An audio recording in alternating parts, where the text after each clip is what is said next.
we appreciate the place of fair hearing and an opportunity to be accorded the chance and the facilities to be able to defend one's self in a motion such as this.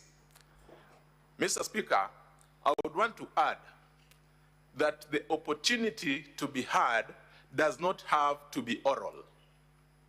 The rules of this House permit that parties appearing could elect to be represented, they could elect to come in person, they could file documents. Mr. Speaker, sir,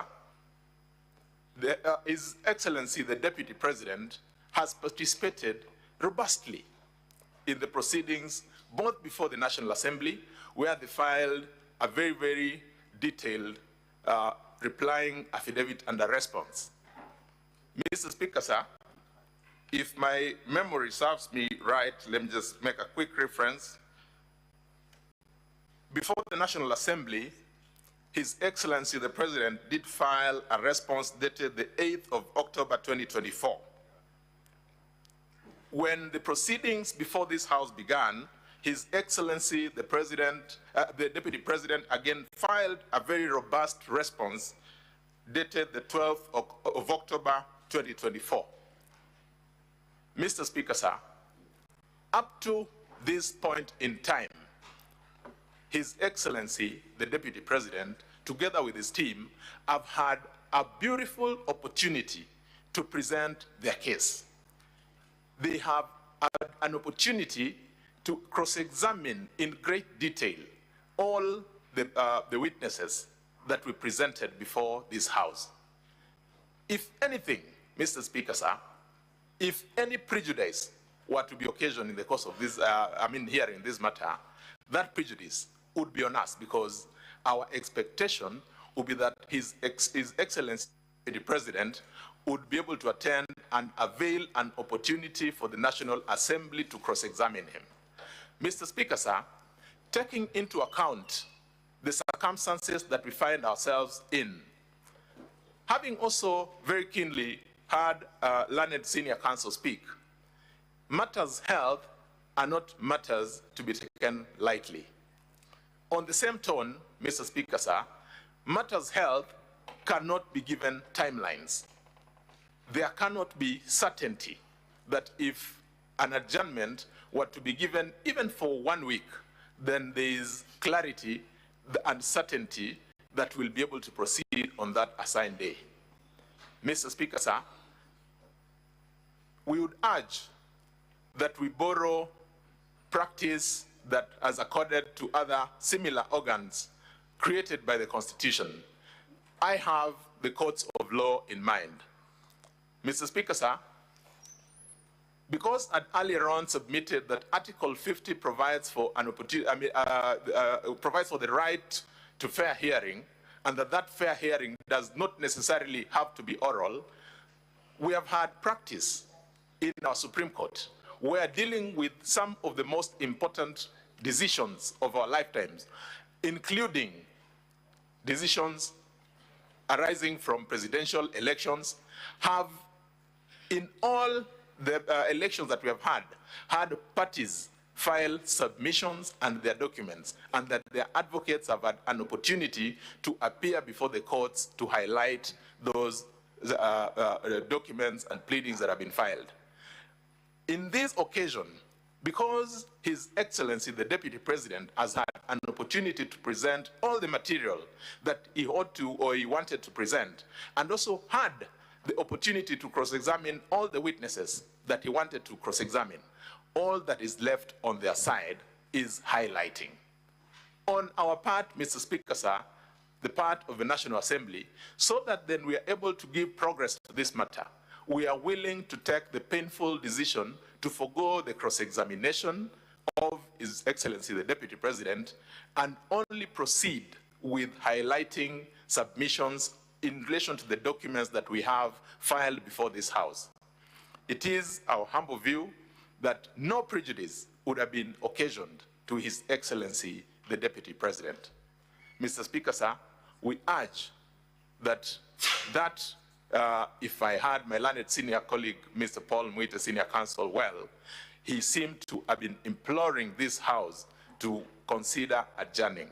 Mr. Speaker, sir, let me end by drawing the attention of this court to Rule 12 of the proceedings, the rules governing the proceedings currently underway.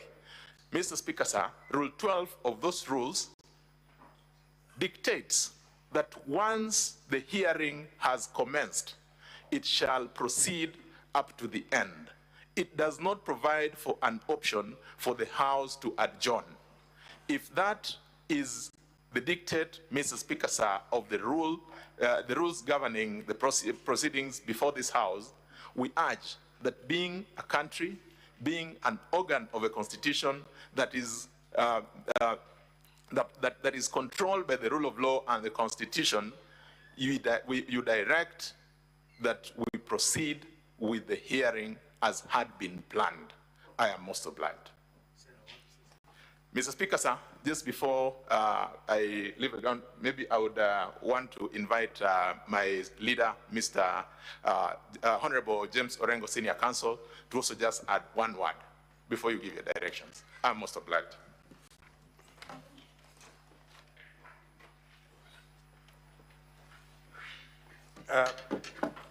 Mr. Speaker, just briefly, in these proceedings, we are governed by Article 145. And there is a very unique provision in Article 145 that you don't find in legislations to do with even litigation in the courts.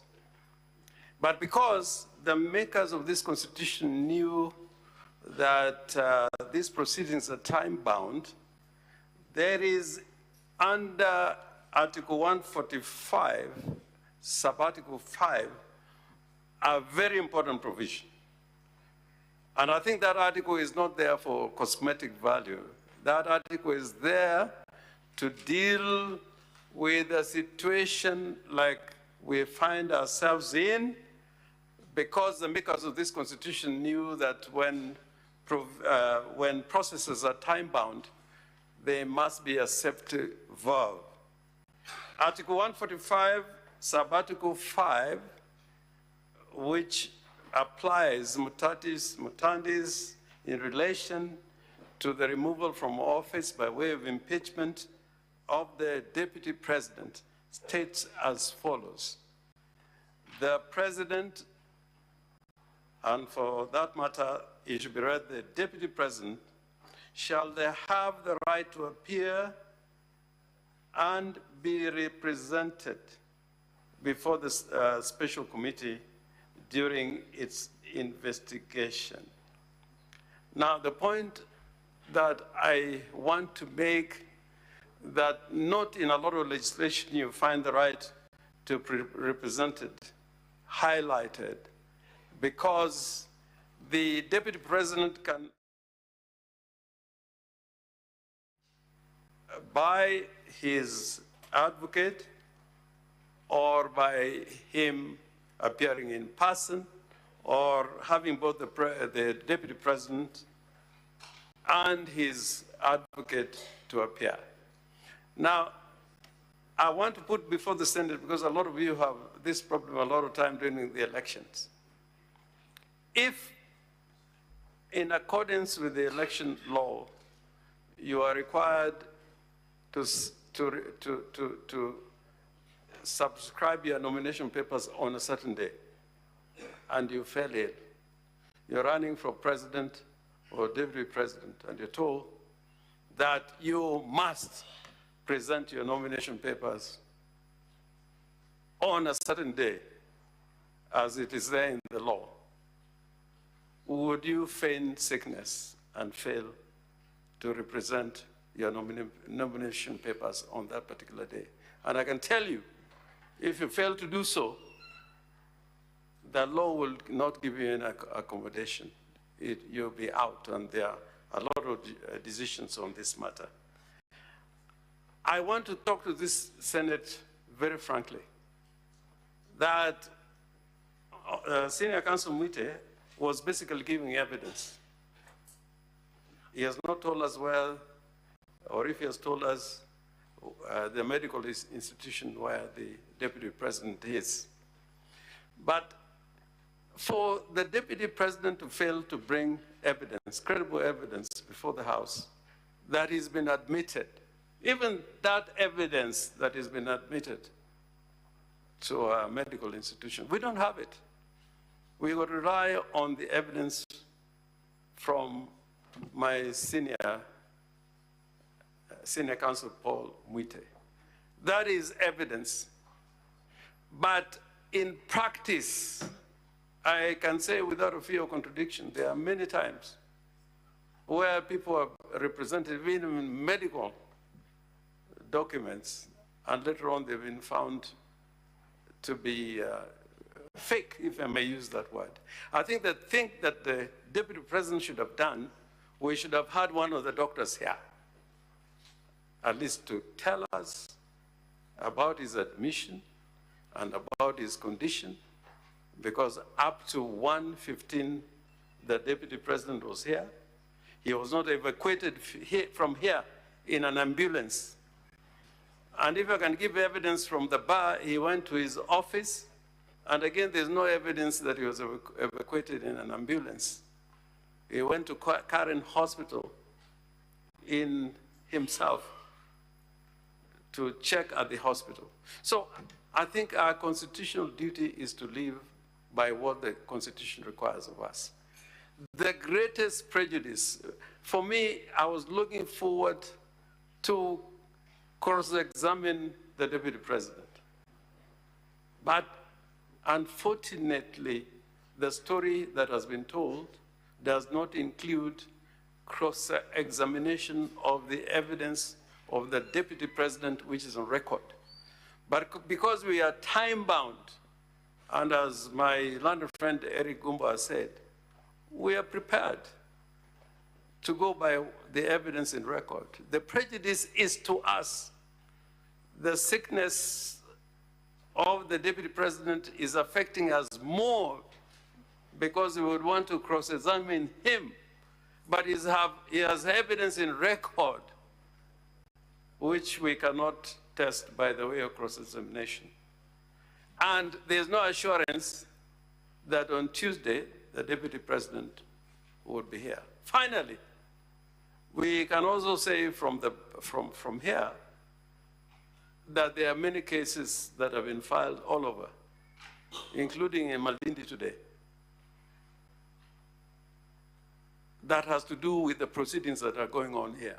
So I am in a position to say that this health condition in which the deputy president is, and I sympathize, may be opportunistic in the absence of medical evidence from a doctor. It may be opportunistic. And I saw him when he came in. I'm not a doctor, but there was nothing to suggest that he was in the condition that Honorable Counsel has been talking about. So do the senators now turn into a jury to make a decision on the basis of evidence presented from the bar by senior counsel without no documentary proof of where the deputy president is and what ailments is suffering for? I think the more important duty for this Senate is to comply with the Constitution. And we urge you to comply with the Constitution and proceed with the hearing of these impeachment proceedings. Thank you. Senior Counsel Paul Mwite.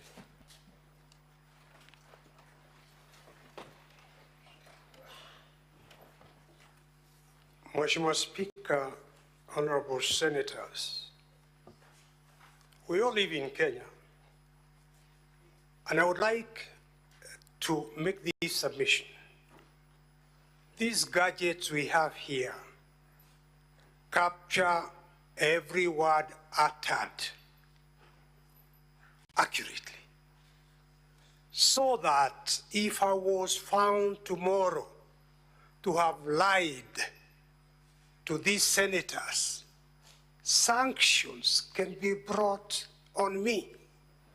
And I would have thought that that fear of telling a lie to this honorable Senate, to me, is more powerful than even bringing a medical report.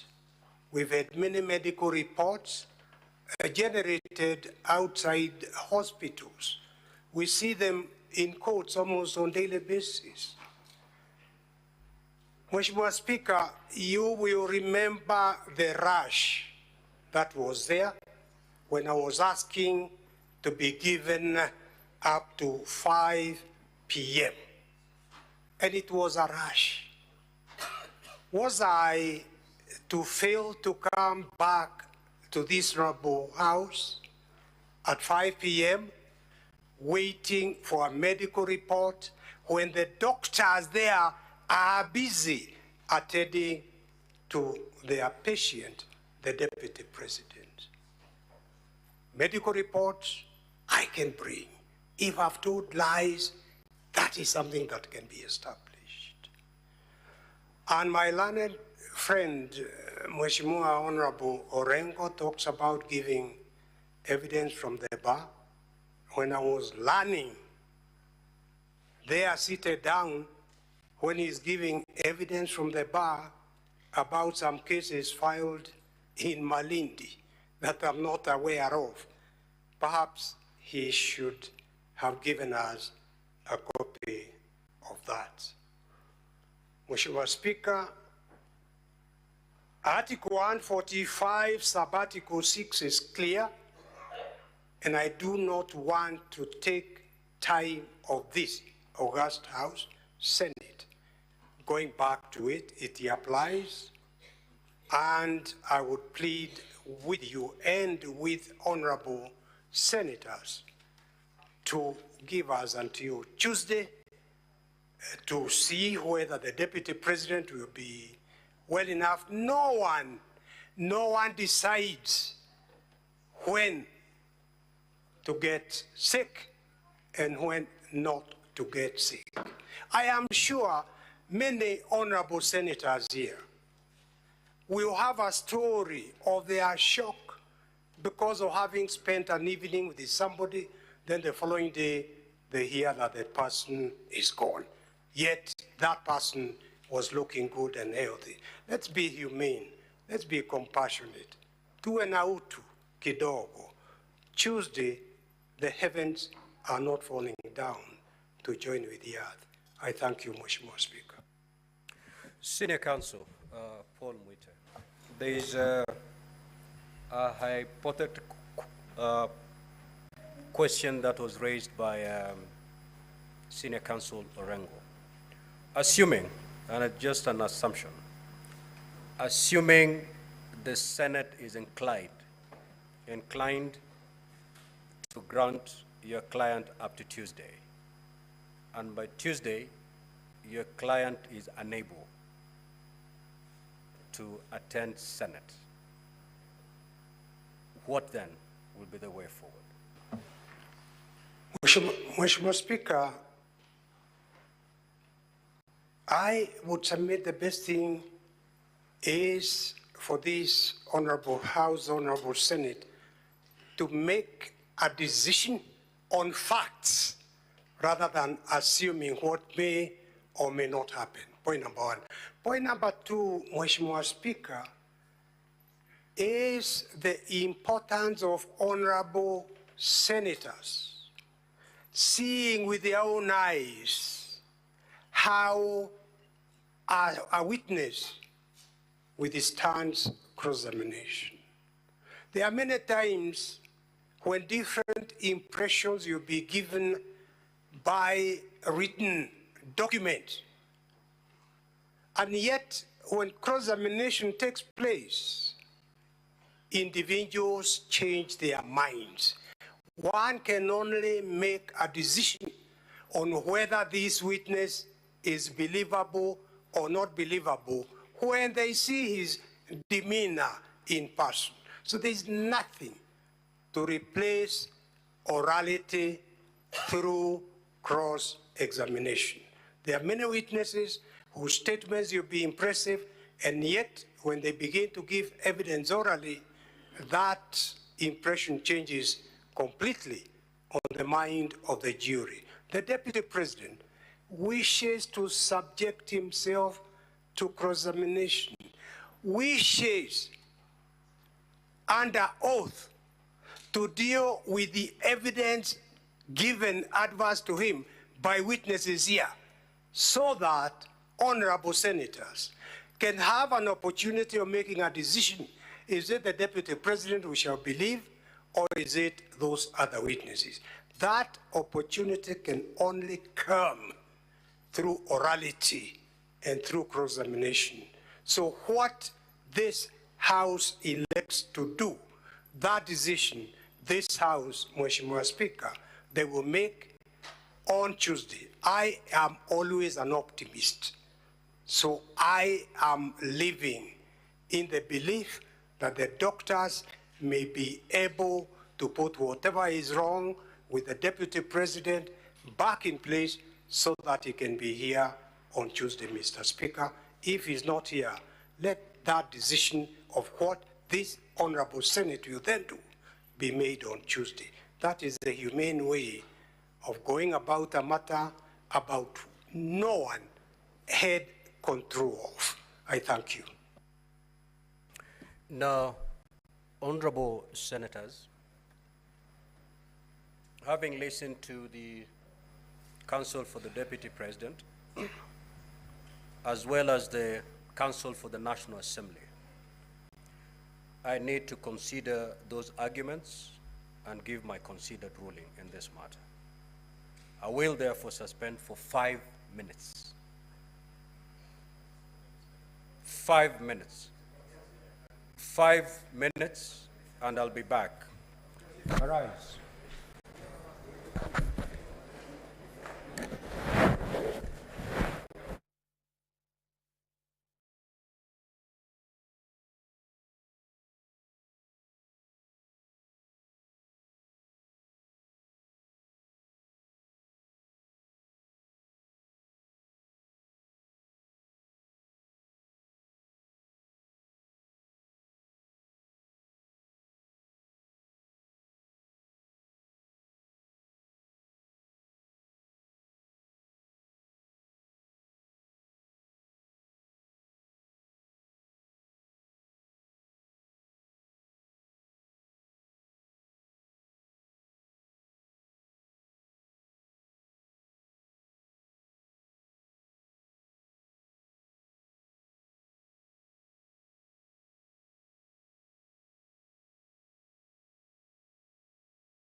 You are watching live pictures from the floor of the Senate, where the House has briefly adjourned.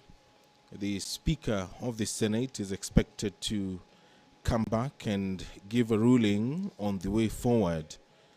The council representing the Deputy President has requested that the team be given until Tuesday so that the Deputy President can be given the opportunity to be heard before the Senate takes a decision on the impeachment motion that was forwarded to the Senate by the National Assembly. The National Assembly, through its council, has submitted to the Senate that the evidence that was adduced by the Deputy President in writing be considered in this matter. The National Assembly also, through its legal counsel, has also told the Senate that it is willing to forego the cross-examination of the Deputy President, who was to appear as the sole witness in this historic trial in the Senate.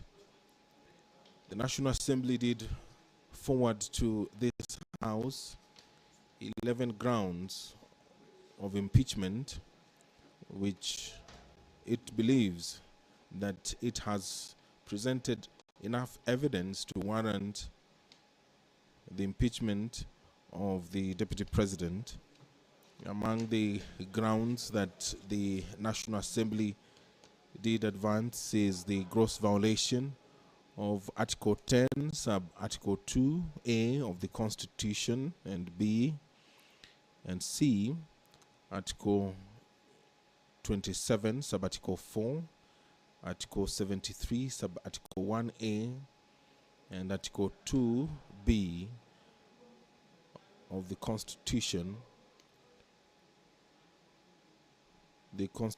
The National Assembly, in its submission during this trial, did say that the matter of constitutional compliance, the Deputy President of the Republic of Kenya, who is the principal assistant to the President of the Republic of Kenya, is required to promote constitutional core values such as peace and unity of all Kenyans in the context of ethnic, cultural, and religious diversity, patriotism, national unity, rule of law, democracy and participation of the people, equity, social justice, inclusiveness, equality, human rights, non-discrimination and protection of the marginalized,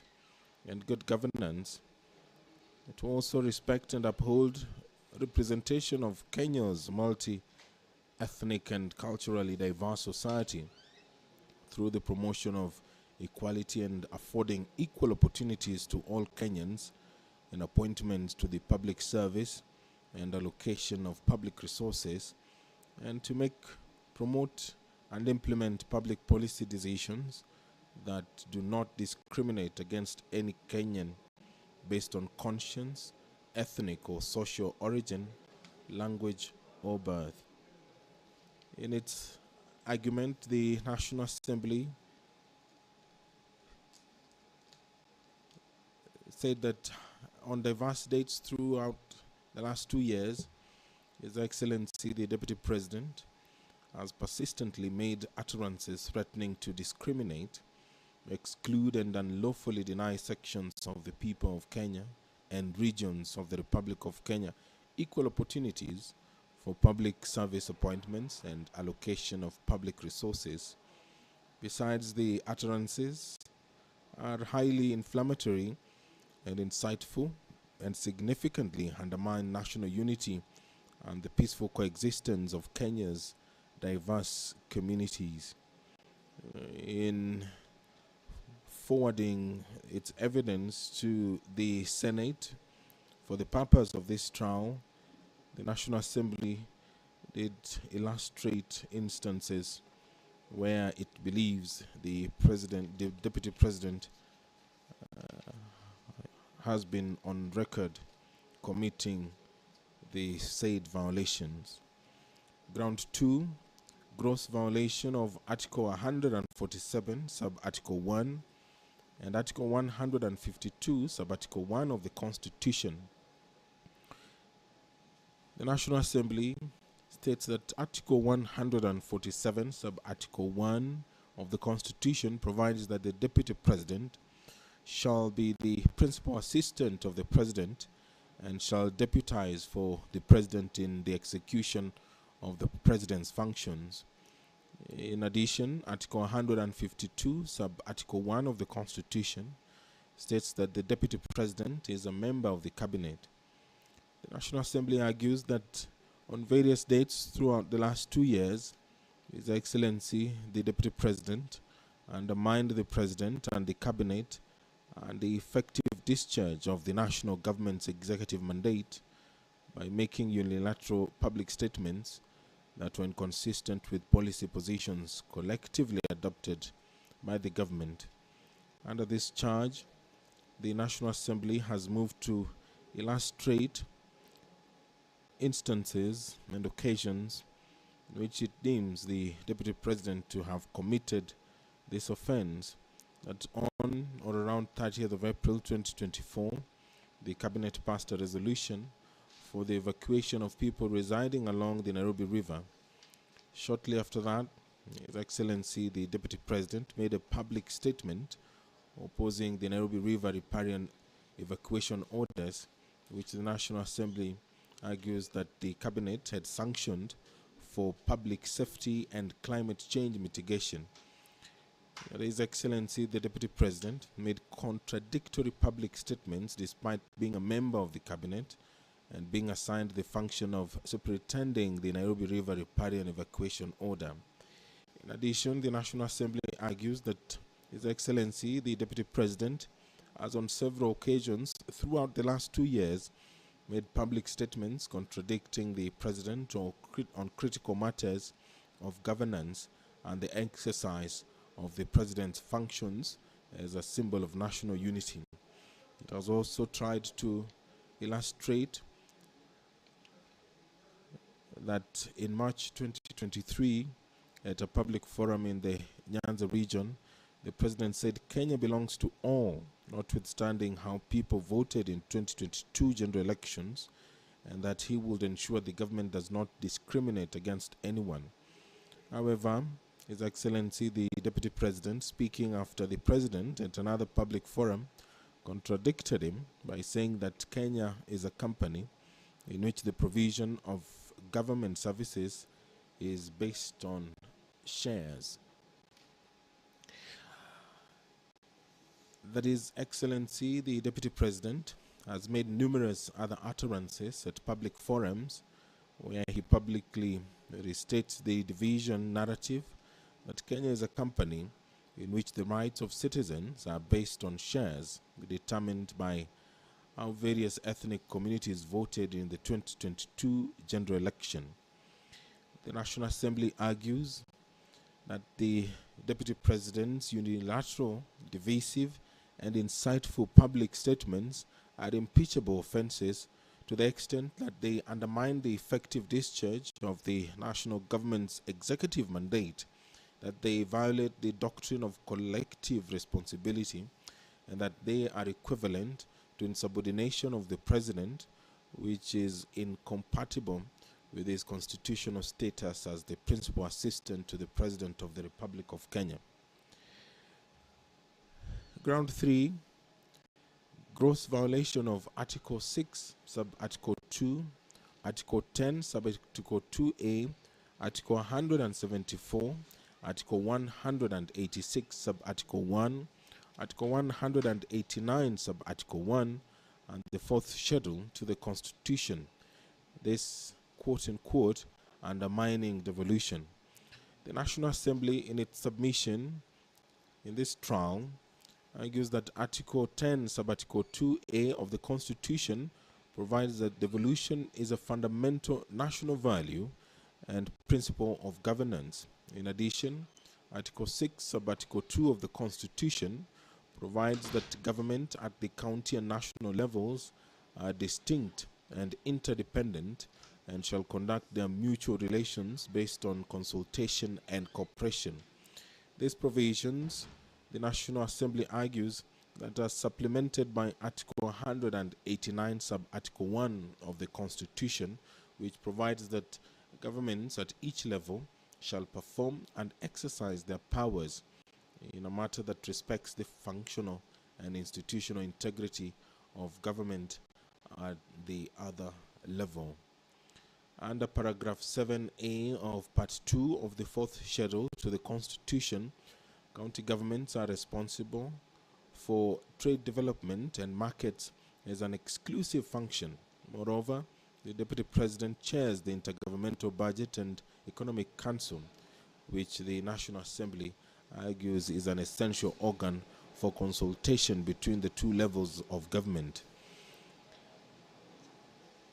In its submission before the Senate, the National Assembly, through its legal representatives, say that on or around 20th September 2024, His Excellency Rigathi Gachagua, recklessly unmindful of the high calling and dignified status of the office of the Deputy President of the Republic, unlawfully interfered with the running of Nairobi City County Government by holding a public rally in which he incited citizens against lawful directives of the Nairobi City County Government on the planning and the location of markets. Further, the National Assembly argues that His Excellency, the Deputy President, publicly disparaged the leadership of the Nairobi City County Government and its decisions. Moreover, the Deputy President has interfered with the proper discharge of county government's constitutional functions regarding alcohol and control and regulations. His Excellency, the Deputy President's insightful and demeaning public statements and conduct are impeachable offenses to the extent that they undermine devolution. This is according to the submission by the National Assembly, and that they undercut the functional and institutional integrity of county governments. They unjustifiably vilify and ridicule the leadership of county governments, especially the Nairobi City County Government.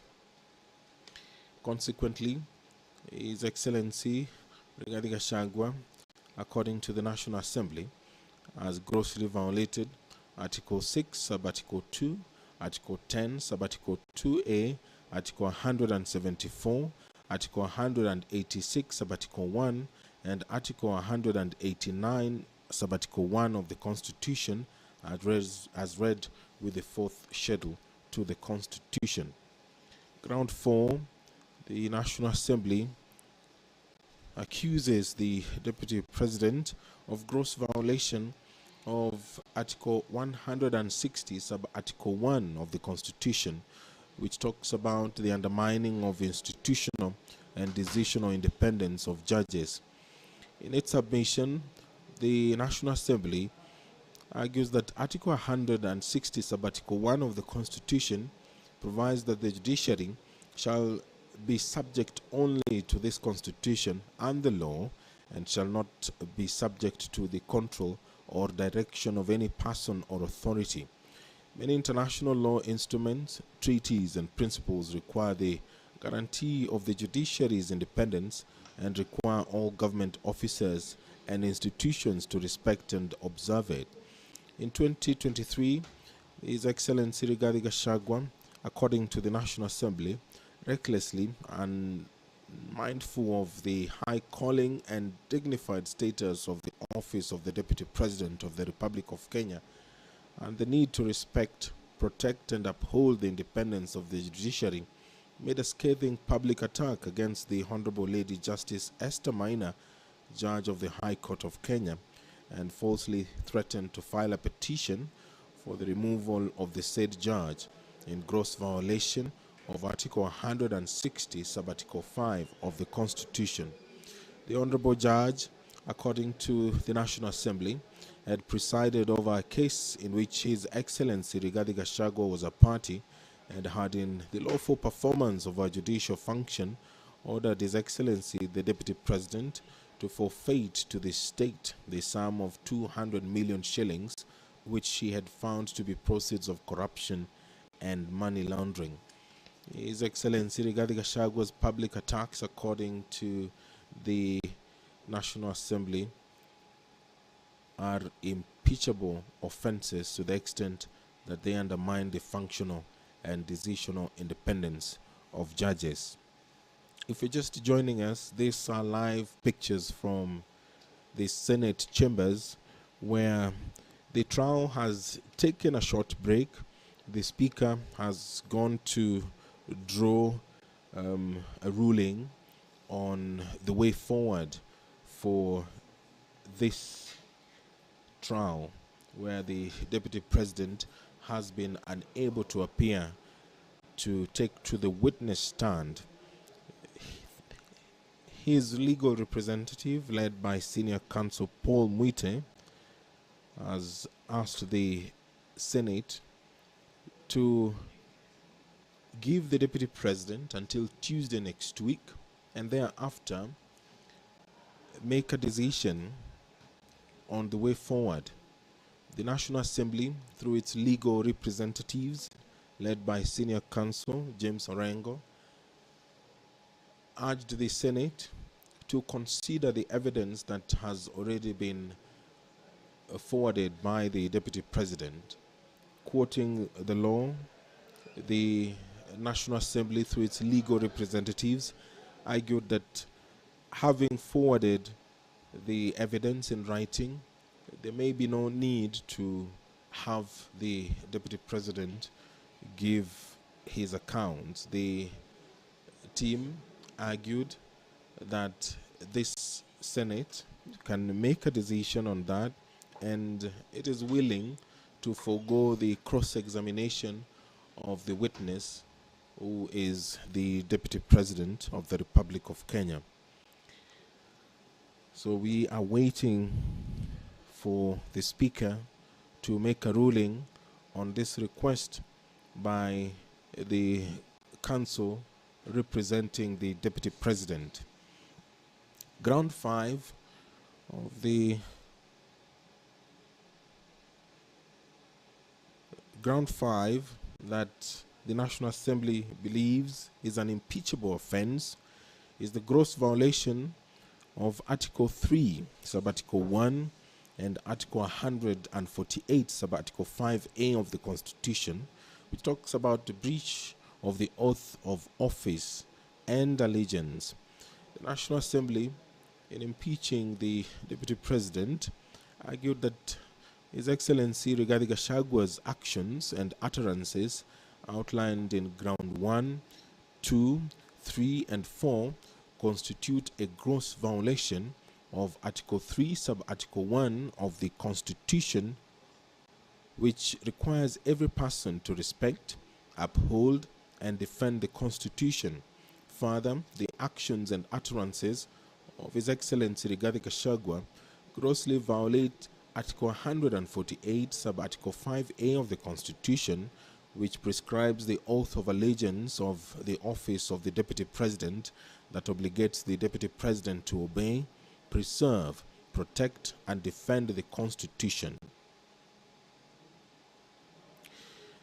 There's also serious reasons, according to the National Assembly, to believe that the Deputy President has committed a crime under national law pursuant to Article 150, Subarticle 1B, Part 2 of the Constitution. Under Ground 6, the National Assembly, in its submission, argues that there are serious reasons to believe that His Excellency Rigathi Gachagua has committed crimes under Sections 13, Subsection 1A, and Section 62 of the National Cohesion and Integration Act. Section 13 of the National Cohesion and Integration Act provides that it is an offense for any person to use threatening, abusive, or insulting words or behavior where the person intends to stir up feelings of ethnic contempt, hatred, hostility, violence, or discrimination. The section also makes it an offense to use such words or engage in such behavior when, having regard to all the circumstances, ethnic hatred is likely to be stirred up.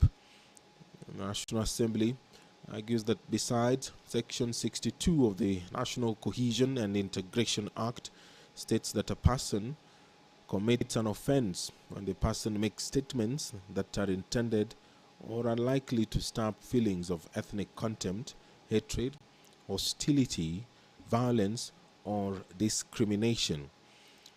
His Excellency Rigathi Gachagua's persistent, inflammatory, reckless, insightful public utterances over the last 2 years, according to the National Assembly, details of which are set out in grounds 1, 2, 3, and 4, establish serious reasons to believe that he has committed crimes under Section 13, subsection 1, and Section 62 of the National Cohesion and Integration Act. Ground 7, serious reasons to believe that His Excellency Rigathi Gachagua has committed crime under Sections 45, subsection 1, Section 46, Section 47A, Part 3, and Section 48, subsection 1 of the Anti-Corruption and Economic Crimes Act, and Section 2, 3, 4, and 7 of the Proceeds of Crime and Anti-Money Laundering Act.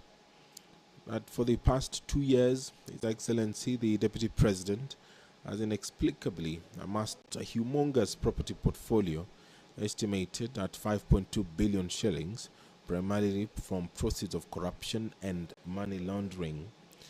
The value of the property and wealth that His Excellency Rigathi Gachagua has acquired, according to the National Assembly, over the last 2 years is incompatible with his non-legitimate income, that is 12 million shillings per annum or thereabouts. That His Excellency Rigathi Gachagua has acquired the above-mentioned property and wealth using his 2 sons, Kevin Rigathi Gachagua, or Kevin Gachagua, and Keith Ikenu Rigathi, and other close family members and associates as proxies. The National Assembly argues that His Excellency Rigathi Gachagua and his proxies, especially the 2 sons, have used a number of companies to massively launder money, conceal proceeds of crime, corruption, and benefit from influence peddling. Anytime from now, we will hand you over to the live proceedings of the Senate, where we do expect in a couple of moments the Speaker of the Senate will walk into the chambers to deliver that much awaited ruling on the way forward. The senators are making their way into the chamber, taking their seats, signaling probably the imminent arrival of the Speaker of the Senate. Just a quick recap.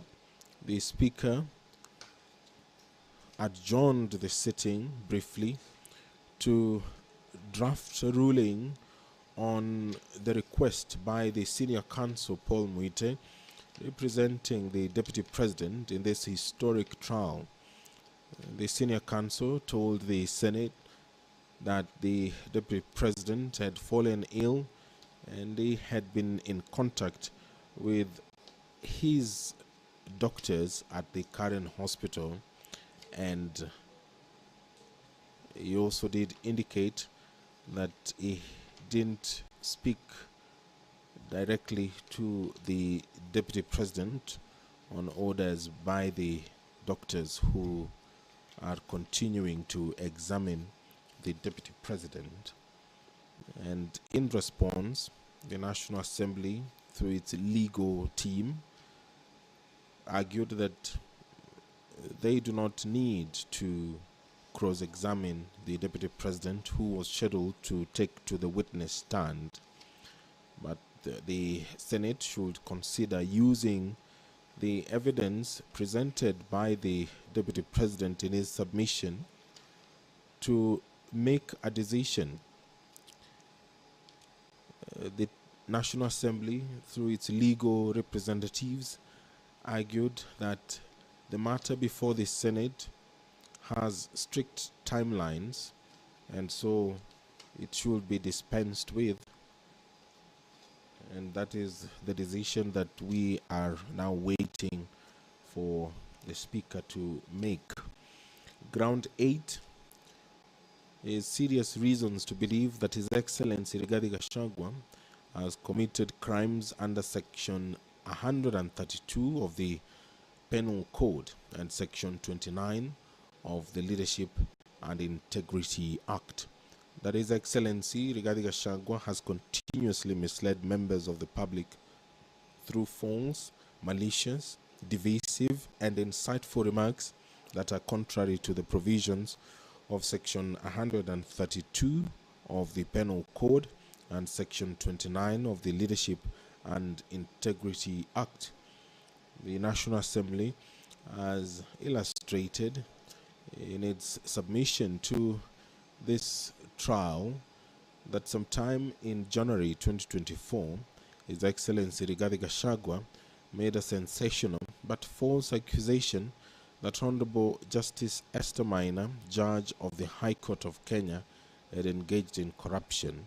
He publicly, according to the National Assembly, said he would present a petition for the removal of the said judge, which he has not done to date. But this was amended during cross-examination yesterday of the mover of this motion, Honorable Ekamas Mwengi Mutuse, who said that he has been made aware that the Deputy President has indeed presented a petition for the removal of the said judge.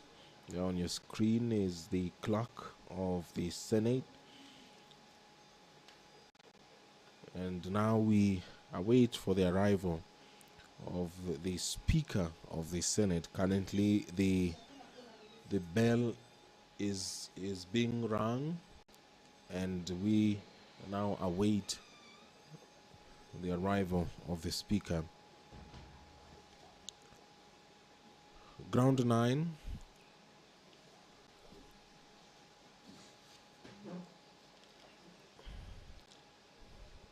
And there is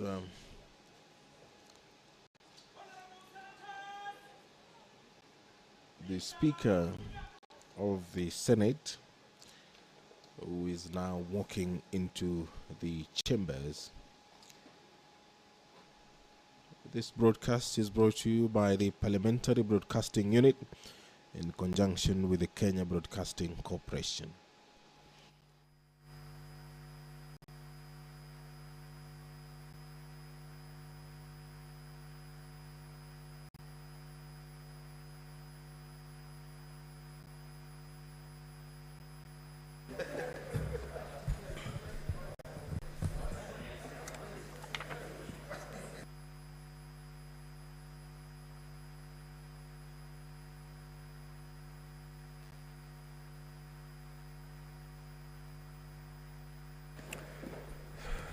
Order, honorable senators. Let me apologize, I've taken more than the 5 minutes. The matters that had been raised are weighty, but I'm ready with my ruling and I proceed to deliver it. Honorable senators, ladies and gentlemen, as you will recall, before the rise of the Senate at 1:15 p.m., the Senate had concluded the hearing of the case of the National Assembly. This included the evidence laid by the National Assembly, including the calling of its witnesses who were examined, cross-examined by counsel for the Deputy President, and re-examined. As the House adjourned, I directed that, as contained in the hearing program in this matter, of the determination of the proposed removal from office by impeachment of His Excellency Rigathi Gachagua, EGH, Deputy President of the Republic of Kenya, on resumption at 2:30 p.m., the Senate will hear the case of the Deputy President for 2 hours, comprising examination in chief and re-examination, while the National Assembly will have a period of 1 hour and 55 minutes for cross-examination. When the Senate resumed at 2:30 p.m., when the opportunity came for the Deputy President's side to commence its case, Senior Counsel Paul Mwite, counsel for the Deputy President, informed the Senate that he did not know the whereabouts of his client and sought to be allowed a little time to establish where he was. Thereafter, he informed the Senate that he had learned that his client had been taken ill. Asked how he proposed that the Senate proceeds, counsel for the Deputy President requested for time, possibly up to 5 p.m., to try to meet his client before advising on the way forward. Counsel for the National Assembly, when asked to comment on the circumstances, argued that unfortunate as the situation was, this being a constitutionally time-bound process, it was imperative that pursuant to Rule 11 of Part 1 of the second schedule to the Senate Standing Orders, the proceedings proceed. Now I'll read Rule 11. It provides thus: where the National Assembly or the Deputy President chooses not to appear before the Senate, that fact shall be put on record, and the Senate shall proceed with its investigations without further reference to the National Assembly or the Deputy President. But the Senate may, for exceptional reasons to be recorded, permit a later appearance before the Senate by the National Assembly or the Deputy President. Now, honorable senators, it is also noteworthy that Rule 12 provides as follows. Subject to these rules, the hearing of the evidence, once it commences, shall proceed and continue until the Senate conclude the hearing of the matter. Following the representation made by counsel for the parties, I suspended the proceedings of the Senate up to 5 p.m. to allow counsel for the Deputy President to report the status of his client. When the sitting of the Senate resumed at 5 p.m., Senior Counsel Paul Mwite informed the Senate that indeed he had contacted doctors at Karen Hospital who were attending to the Deputy President. He further stated that owing to the condition of the Deputy President, he had not been able to access the Deputy President or talk to him. Senior Counsel then proceeded to cite Article 145(6), observing that although the Senate had opted to proceed by way of hearing the matter in plenary, and while Article 145(6) provides for the hearing of the matter by way of special committee, the provision obligates the Senate to accord the Deputy President an opportunity to be heard before a vote is taken on the impeachment charges. He further cited Rule 11 of Part 1 of the second schedule to the Senate Standing Orders, stating that in accordance with the provisions, the Deputy President had chosen to appear and be presented in these proceedings. Counsel for the Deputy President further submitted that the right of the Deputy President to be given an opportunity to be heard under Article 145(6)(b) of the Constitution is not limited by the 10-day timeline otherwise provided for in this matter. In the end, relying on these provisions, counsel for the Deputy President requested that the Senate adjourns the matter to Tuesday, the 22nd of October 2024, to enable his client time to be attended to by his doctors. In response, counsel for the National Assembly, Mr. Gumbo, registered his sympathies to the Deputy President. On the other hand, he noted that the health matters are matters that are beyond human control. However, he noted that the matter at hand was one that was governed by constitutional timelines. Counsel further indicated that Article 145(6) of the Constitution applied to impeachment proceedings in committee and was not therefore relevant to the present proceedings, which had been convened by dint of Article 145(3) of the Constitution. Counsel observed that the dates for the hearing had, by Gazette notice, been set at 16th and 17th of October 2024. Counsel therefore went ahead to observe that His Excellency the Deputy President had robustly participated in the proceedings by filing detailed responses to the allegations as set out by the National Assembly and through various submissions made in the course of the hearing, including cross-examination of witnesses. Counsel then indicated that if any prejudice was to be suffered by the failure of the Deputy President to testify and be cross-examined, this will be on the part of the National Assembly, which had the legitimate expectation of testing the evidence of the Deputy President through cross-examination. Counsel then referred to the practice in the courts, including the Supreme Court, where parties are allowed to file respective submissions, and the advocates are then allowed to appear and highlight their submissions. Counsel argued that noting the Deputy President had filed detailed responses and had the opportunity to cross-examine the witnesses of the National Assembly, the health status of the Deputy President and the constitutional timelines, and borrowing the practices of the courts, the National Assembly was willing to forego the cross-examination of the Deputy President and requested that both parties be allowed to highlight their submissions during their closing statements. Senior Counsel James Orengo had similar sentiments and cited Article 145(5) of the Constitution, arguing that the right to appear and be represented include the right to be represented by counsel. He argued that the Senate that the greater duty was to comply with the Constitution, and that the Senate could not accordingly go outside the timelines as set out in the Constitution. It is noted that the present hearing was convened via Gazette Notice 163, Volume CXXV1, dated the 9th of October 2024. Via that Gazette Notice, I appointed Wednesday, 16th October 2024 as the date for the commencement of the hearing, and further that the hearing will run up to the conclusion of the hearing on Thursday, the 17th of October 2024. As presently convened, therefore, today at midnight, unless midnight finds the Senate in the course of division, marks the end of the period for the hearing of the present impeachment matter. As this process is time-bound by the Constitution to be concluded in not more than 10 days, pursuant to Article 145 as read together with Article 150 of the Constitution, and noting that the period provided for ends on Saturday, the 19th of October 2024, the only window open to the Senate, if it so oblige the request for adjournment sought by counsel for the Deputy President, will be to gazette Saturday, the 19th of October 2024 as a further and final day for hearing of this matter. Now, honorable senators, ladies and gentlemen, such a request is not made to the Speaker, but to the Senate, and is accordingly a matter for the Senate to determine.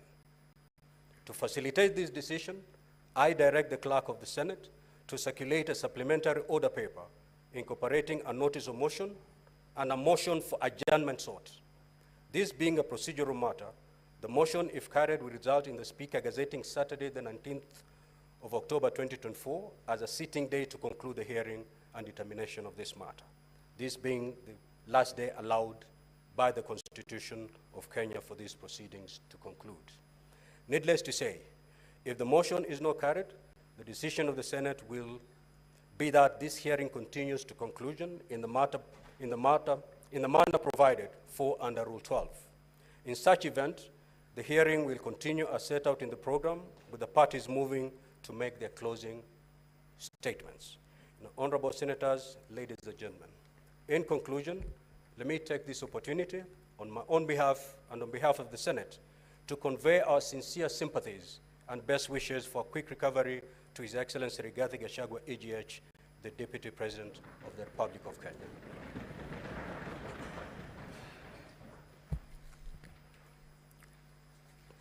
Next, Order Clerk. Now, honorable senators, you have been circulated with the supplementary order paper. That is the order paper that we are going to use from now going forward. Clerk,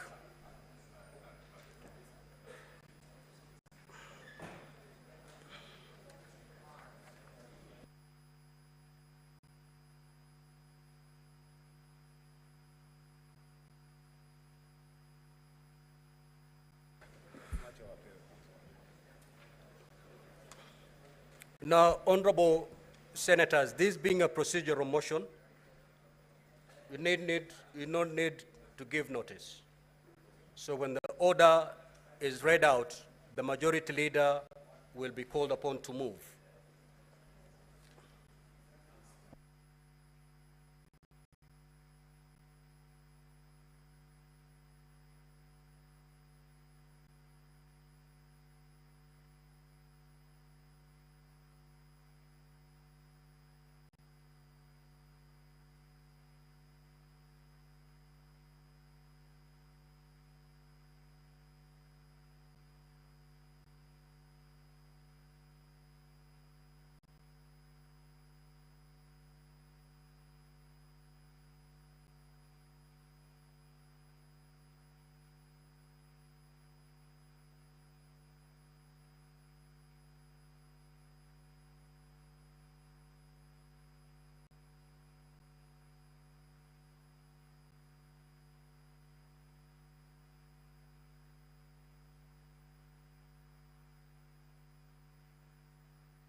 Clerk, call the order, please. Honorable Senators, please let us be seated. Order number 2, procedural motion to hold sittings on Saturday, 19th October 2024. The Senate Majority Leader.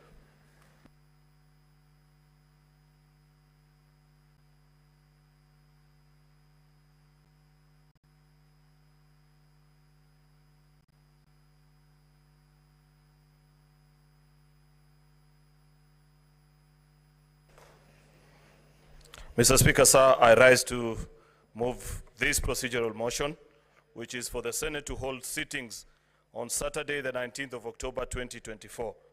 That aware that the National Assembly on the 8th of October 2024 resolved with the support of 282 members, being at least two-thirds of all the members of the National Assembly, that pursuant to the provisions of Article 145(2), as read with Article 151(b) and 2 of the Constitution and the Standing Order 65(2) of the National Assembly Standing Orders, His Excellency Rigathi Gachagua, EGH, Deputy President of the Republic of Kenya, be removed from office by impeachment on the ground specified in the motion. Whereas by letter reference NA/DLP/TBO/MTS/2024 025, dated the 8th of October 2024 and received in the office of the Speaker of the Senate on the 9th of October 2024, and on the 9th of October 2024, the Speaker of the National Assembly informed the Speaker of the Senate of the approval of the special motion by the National Assembly and further forwarded to the Speaker of the Senate documents in evidence of the proceedings of the National Assembly. And whereas vide Kenya Gazette number 137/18, volume CXX V1 number 163, dated 9th of October 2024, and Article 145(3)(a) of the Constitution, the Speaker of the Senate appointed Wednesday the 16th of October 2024 and Thursday the 17th of October 2024 as sittings convened for the purpose of hearing the proposed removal from office by impeachment of His Excellency Rigathi Gachagua, EGH, Deputy President of the Republic of Kenya, by plenary. Further, whereas pursuant to Article 145, as read with Article 151(b) and 2 of the Constitution and Standing Orders number 78 and 79 of the Senate Standing Orders, the Senate had the National Assembly on the grounds for the proposed removal from office by way of impeachment of His Excellency Rigathi Gachagua, EGH, Deputy President of the Republic of Kenya. And further, whereas pursuant to Article 145, as read with Article 151(b) and 2 of the Constitution and Standing Orders number 178, and Standing Order number 78 and 79 of the Senate Standing Orders, the Senate also had the counsel for His Excellency Rigathi Gachagua, EGH, Deputy President of the Republic of Kenya, during cross-examination of the witnesses for the National Assembly on the grounds of the proposed removal from office by impeachment of the Deputy President of the Republic of Kenya. Noting that His Excellency Rigathi Gachagua, the Deputy President of the Republic of Kenya, did not appear during the afternoon sitting of the Senate on Thursday, 17th October 2024, further noting that counsel for His Excellency Rigathi Gachagua, EGH, Deputy President of the Republic of Kenya, sought an adjournment of the Senate until Tuesday, the 22nd of October 2024 at 9 a.m. to allow His Excellency Rigathi Gachagua, the Deputy President of the Republic of Kenya, to appear and give evidence, if any, on grounds for his proposed removal from office by impeachment. Further noting that pursuant to Article 145(4) of the Constitution, a proposed impeachment hearing for the removal from office of a Deputy President must be concluded within 10 days from the date of the reading of the charges, which period in this case expires on Saturday, the 19th of October 2024. Now, therefore, the Senate resolves as follows. 1, to adjourn today's afternoon sitting on Thursday, the 17th of October 2024, and pursuant to Standing Order number 34(4)(c) of the Senate Standing Orders, to hold sittings on Saturday, 19th of October 2024, commencing at 9 a.m. until 1 p.m. and 2:30 until the conclusion of business in the order paper on that day. In order to conclude the hearing and determination of the proposed removal from office by impeachment of the Deputy President of the Republic of Kenya. Mr. Speaker, this is a self-explanatory procedural motion that, in light of the request of counsel for the Deputy President, this House adjourns until the closest time possible without violation of the Constitution within which we can sit and conclude on this matter. As I move this motion, though, Mr. Speaker, I must note that the request that came from counsel for the Deputy President, Senior Counsel Paul Mwite, is that we actually sit on Tuesday. I am sure he knows very well the 10-day provision, but I don't know why he wants this House to violate the Constitution, Mr. Speaker, or at least send us into a constitutional crisis. Be that as it may, Mr. Speaker, I want to urge my colleagues that let us sit on that Saturday, despite the fact that I know there are quite a number of Adventists, but duty calls, Mr. Speaker. And this is an important exercise that has the breadth of the country holding still while watching what is happening in the Senate of the Republic of Kenya. Therefore, Mr. Speaker, with those very many remarks, I want to request the minority leader, Senator Justice Stewart Madzayo, to second this motion. I thank you. Justice retired Stewart Madzayo. Sorry, my apologies. Order, order, order, honorable senators. You know, it pays to be attentive. I've just said this is a procedural motion. It does not require notice. Senator Karungo.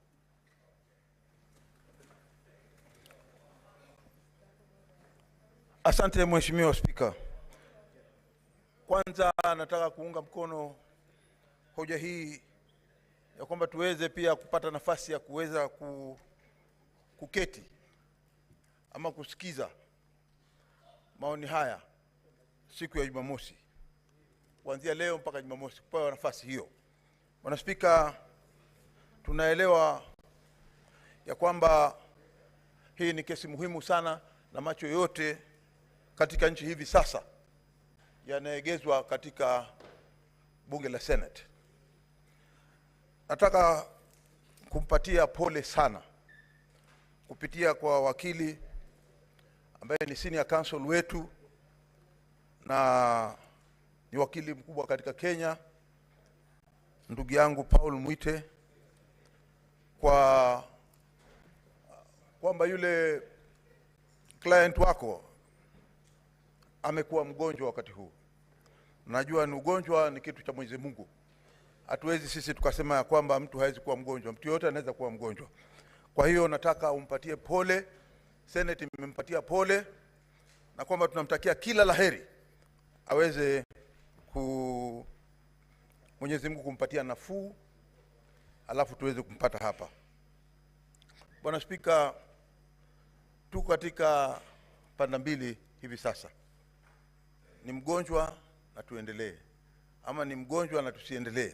Tumpatie nafasi. Kama binadamu naweza kusema kwamba ni nafasi nzuri tuonyeshe binadamu kama maseneta ama nyumba ya Senate kwamba tumpatie nafasi ya yeye akiwa yuko hospitali aweze kuweza kupata nafuu katika matibabu yake. Bwana Spika, mswada huu umekuja wakati mzuri na kwamba tunaweza kumpatia hiyo nafasi. Naunga mkono hoja hii. Asante sana Bwana Spika. Now, honorable senators, I'll proceed to propose a question, which is that aware that the National Assembly on the 8th of October 2024 resolved with the support of 282 members, being at least 2/3 of all members of the National Assembly, that pursuant to the provisions of Article 145(2) as read with Article 151(b) and 2 of the Constitution and Standing Order 65(2) of the National Assembly Standing Orders, His Excellency Rigathi Gachagua, EGH, Deputy President of the Republic of Kenya, be removed from office by impeachment on the grounds specified in the special motion. Whereas by a letter reference NA/DLP/TBO/MTS/2024 into brackets 025, dated the 8th of October 2024, and received in the office of the Speaker of the Senate on the 9th of October 2024, the Speaker of the National Assembly informed the Speaker of the Senate of the approval of the special motion by the National Assembly and further forwarded to the Speaker of the Senate documents in evidence of the proceedings of the National Assembly. And whereas Vide Kenya Gazette number 13178, volume CXX V1, number 163, dated the 9th of October 2024, and Article 145(3)(a) of the Constitution, the Speaker of the Senate appointed Wednesday, the 16th of October 2024, and Thursday, 17th of October 2024, as sittings convened for the purpose of hearing the proposed removal from office by impeachment of His Excellency Rigathi Gachagua, EGH, Deputy President of the Republic of Kenya, in plenary. Further, whereas pursuant to Article 145, as read with Article 151(b) and 2 of the Constitution, and Standing Orders 78 and 79 of the Senate Standing Orders, the Senate heard the National Assembly on the grounds for the proposed removal from office by impeachment of His Excellency Rigathi Gachagua, EGH, Deputy President of the Republic of Kenya. And further, whereas pursuant to Article 145, as read with Article 151(b) and 2 of the Constitution, and Standing Orders 78 and 79 of the Senate Standing Orders, the Senate also had counsel for His Excellency Rigathi Gachagua, EGH, Deputy President of the Republic of Kenya, during cross-examination of the witnesses for the National Assembly on the grounds for the proposed removal from office by impeachment of the Deputy President of the Republic of Kenya. Noting that His Excellency Rigathi Gachagua, EGH, Deputy President of the Republic of Kenya, did not appear during the afternoon sitting of the Senate on Thursday, the 17th of October 2024. Further, noting that counsel for His Excellency Rigathi Gachagua, EGH, Deputy President of the Republic of Kenya, sought an adjournment of the Senate until Tuesday, the 22nd of October 2024 at 9 a.m. to allow His Excellency Rigathi Gachagua, EGH, Deputy President of the Republic of Kenya, to appear and give evidence, if any, on the grounds for his proposed removal from office by impeachment. Further, noting that pursuant to Article 145(4) of the Constitution, a proposed impeachment hearing for the removal from office of a Deputy President must be concluded within 10 days from the date of the reading of the charges, which period in this case expires on Saturday, the 19th of October 2024. Now, therefore, the Senate resolves the following: to adjourn the afternoon sitting of Thursday, 17th October 2024, and pursuant to Standing Order 34(4)(c) of the Senate Standing Orders, to hold sittings on Saturday, the 19th of October 2024, commencing at 9 a.m. until 1 p.m. and 2:30 p.m. until conclusion of business in the order paper of the day, in order to conclude the hearing and determination of the proposed removal from office by impeachment of the Deputy President of the Republic of Kenya. Now, honorable senators, we have been here before. This is a procedural motion. We rarely debate procedural motions. It's either we agree with it or we don't agree with it. And therefore, with your consensus, I may move to put the question. Very well. I will now proceed to put the question.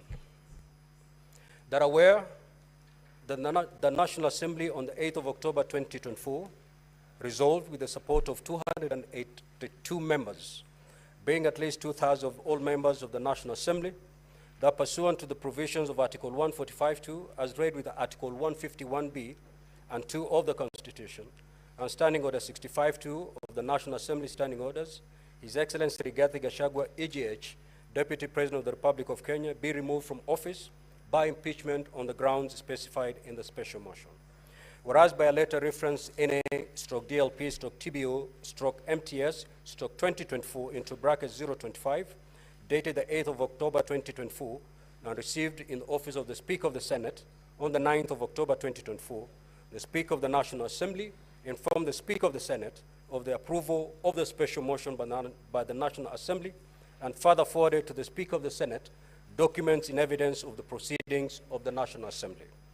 And whereas Vide Kenya Gazette number 13178, volume CXX V1, number 163, dated the 9th of October 2024, and Article 145(3)(a) of the Constitution, the Speaker of the Senate appointed Wednesday, the 16th of October, 2024, and Thursday, 17th of October, 2024, as sittings convened for the purpose of hearing the proposed removal from office by impeachment of His Excellency Rigathi Gachagua, EGH, Deputy President of the Republic of Kenya, in plenary. Further, whereas pursuant to Article 145, as read with Article 151(b) and 2 of the Constitution and Standing Orders 78 and 79 of the Senate Standing Orders, the Senate had the National Assembly on the grounds for the proposed removal from office by impeachment of His Excellency Rigathi Gachagua, EGH, Deputy President of the Republic of Kenya. And further, whereas pursuant to Article 145, as read with Article 151(b) and 2 of the Constitution, and Standing Orders 78 and 79 of the Senate Standing Orders, the Senate also had counsel for His Excellency Rigathi Gachagua, EGH, Deputy President of the Republic of Kenya, during cross-examination of the witnesses of the National Assembly on the grounds of the proposed removal from office by impeachment of the Deputy President of the Republic of Kenya. Noting that His Excellency Rigathi Gachagua, EGH, Deputy President of the Republic of Kenya, did not appear during the afternoon sitting of the Senate on Thursday, the 17th of October, 2024, further noting that the counsel for His Excellency Rigathi Gachagua, EGH, Deputy President of the Republic of Kenya, sought an adjournment of the Senate until Tuesday, the 22nd of October, 2024, at 9 a.m. to allow His Excellency Rigathi Gachagua, EGH, Deputy President of the Republic of Kenya, to appear and give evidence, if any, on the grounds for his proposed removal from office by impeachment. Further, noting that pursuant to Article 145(4) of the Constitution, a proposed impeachment hearing for the removal from office of the Deputy President must be concluded within 10 days from the date of the hearing of reading of the charges, which period in this case expires on Saturday, the 19th of October, 2024. Now, therefore, the Senate resolves, 1, to adjourn the afternoon sitting of Thursday, 17th of October, 2024, and pursuant to Standing Order 34(4)(c) of the Senate Standing Orders, to hold sittings on Saturday, the 19th of October, 2024, commencing at 9 a.m. until 1 p.m. and 2:30 p.m. until conclusion of business in the order paper of the day, in order to conclude the hearing and determination of the proposed removal from office by impeachment of the Deputy President of the Republic of Kenya. Will as many as of that opinion say aye? Aye. Will as many as of the contrary opinion say nay? Nay. The nays have it.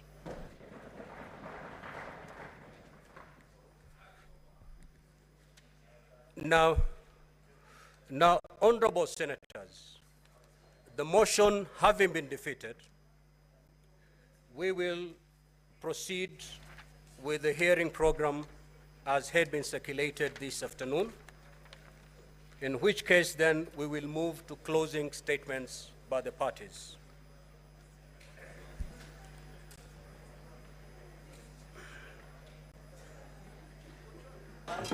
Yes, Senior Counsel Paul Mwita. Mheshimiwa Speaker, through you, let me recognize the right of this Honorable Senate to decide any issue, any question put to it democratically, which, Mr. Speaker, is what has happened. Arising from that decision of this Honorable Senate, Mr. Speaker, we as the legal team representing the Deputy President are not able to continue appearing without instructions. So we humbly and with a lot of respect take your leave, Mr. Speaker, and the leave of this Honorable House. Thank you.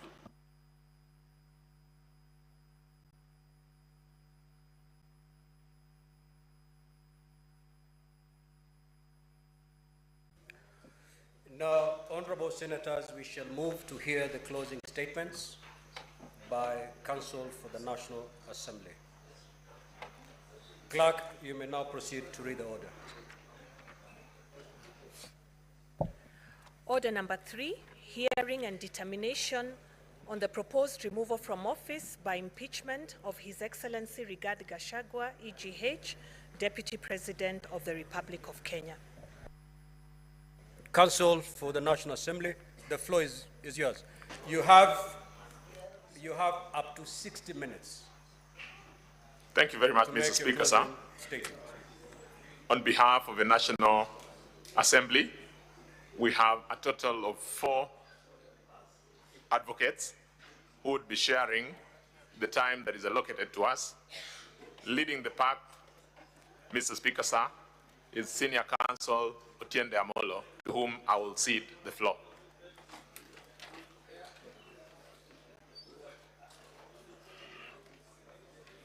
Honorable Speaker, honorable senators, I thank you. And this being my maiden appearance on this matter, I sincerely hope I did not drive my learned friend and his team away. But honorable Speaker, Kenya is indeed a mature democracy. We are so mature that, Mr. Speaker, we gave ourselves the most modern constitution in recent history 14 years ago. We are so mature that 7 years ago, we had the nullification of the only presidential election. Honorable Senators. Senator Fernandi, take your seat. Senator Kipsang, may the Counsel for the National Assembly be heard in silence. Thank you, Mr. Speaker. 7 years ago, we had the nullification of the only presidential election known to history. And today, Mr. Speaker, we are conducting impeachment proceedings unknown to this continent outside of the removal proceedings in a parliamentary system in South Africa. Mr. Speaker, I want to thank you and the Senate for demonstrating the maturity of a democracy. So much so that even when the Deputy President is unable to appear without anything on record, this Honorable Senate has accorded the Deputy Speaker the opportunity, the Deputy President, the opportunity for his counsel to be present, and they have voluntarily exited. The right to appear in person or by counsel is a right under Article 145. But like every other right, you can choose to exercise it or not to exercise it. The idea and the fact of these impeachment proceedings being open as they are, and being so democratic even to vote on the procedural motion, shows how mature our country has become. Mr. Speaker, before the 2010 Constitution, we would not have been here for this process for 2 days. We would not have been taking this process in the National Assembly. The President would sack the Vice President at whims, including for not liking the color of his shoes. The fact that we are here in a situation where to impeach a Deputy President, we have to go through these processes, Mr. Speaker, it shows our maturity. But let it not be mistaken, Mr. Speaker, as some people have, that the process of impeachment is a criminal trial. When you hear people ask the mover of the motion, do you have any proof? Can you demonstrate? It means they are confusing this process with a criminal process. It is not a criminal process. Mr. Speaker, what we have in impeachment is a halfway house between the whim before 2010 and the beyond reasonable doubt proof in a criminal trial. In the words of Article 50, all you have to show is reason to believe. Reason to believe. What the lawyers would call just a prima facie case. You do not have to demonstrate beyond reasonable doubt. So all the questions that I had my learned friends putting to the mover to prove, to demonstrate, they look good to the public gallery, but they add no value to the test for impeachment. Mr. Speaker, impeachment is like a vote of confidence or a vote of no confidence. Just the same way when you vote the president and the deputy, no one asks you to justify why, because you exercise your discretion. When you lose that confidence, no one should ask you to demonstrate why. That is why it's a political process. Otherwise, it could have been a judicial process or a religious process.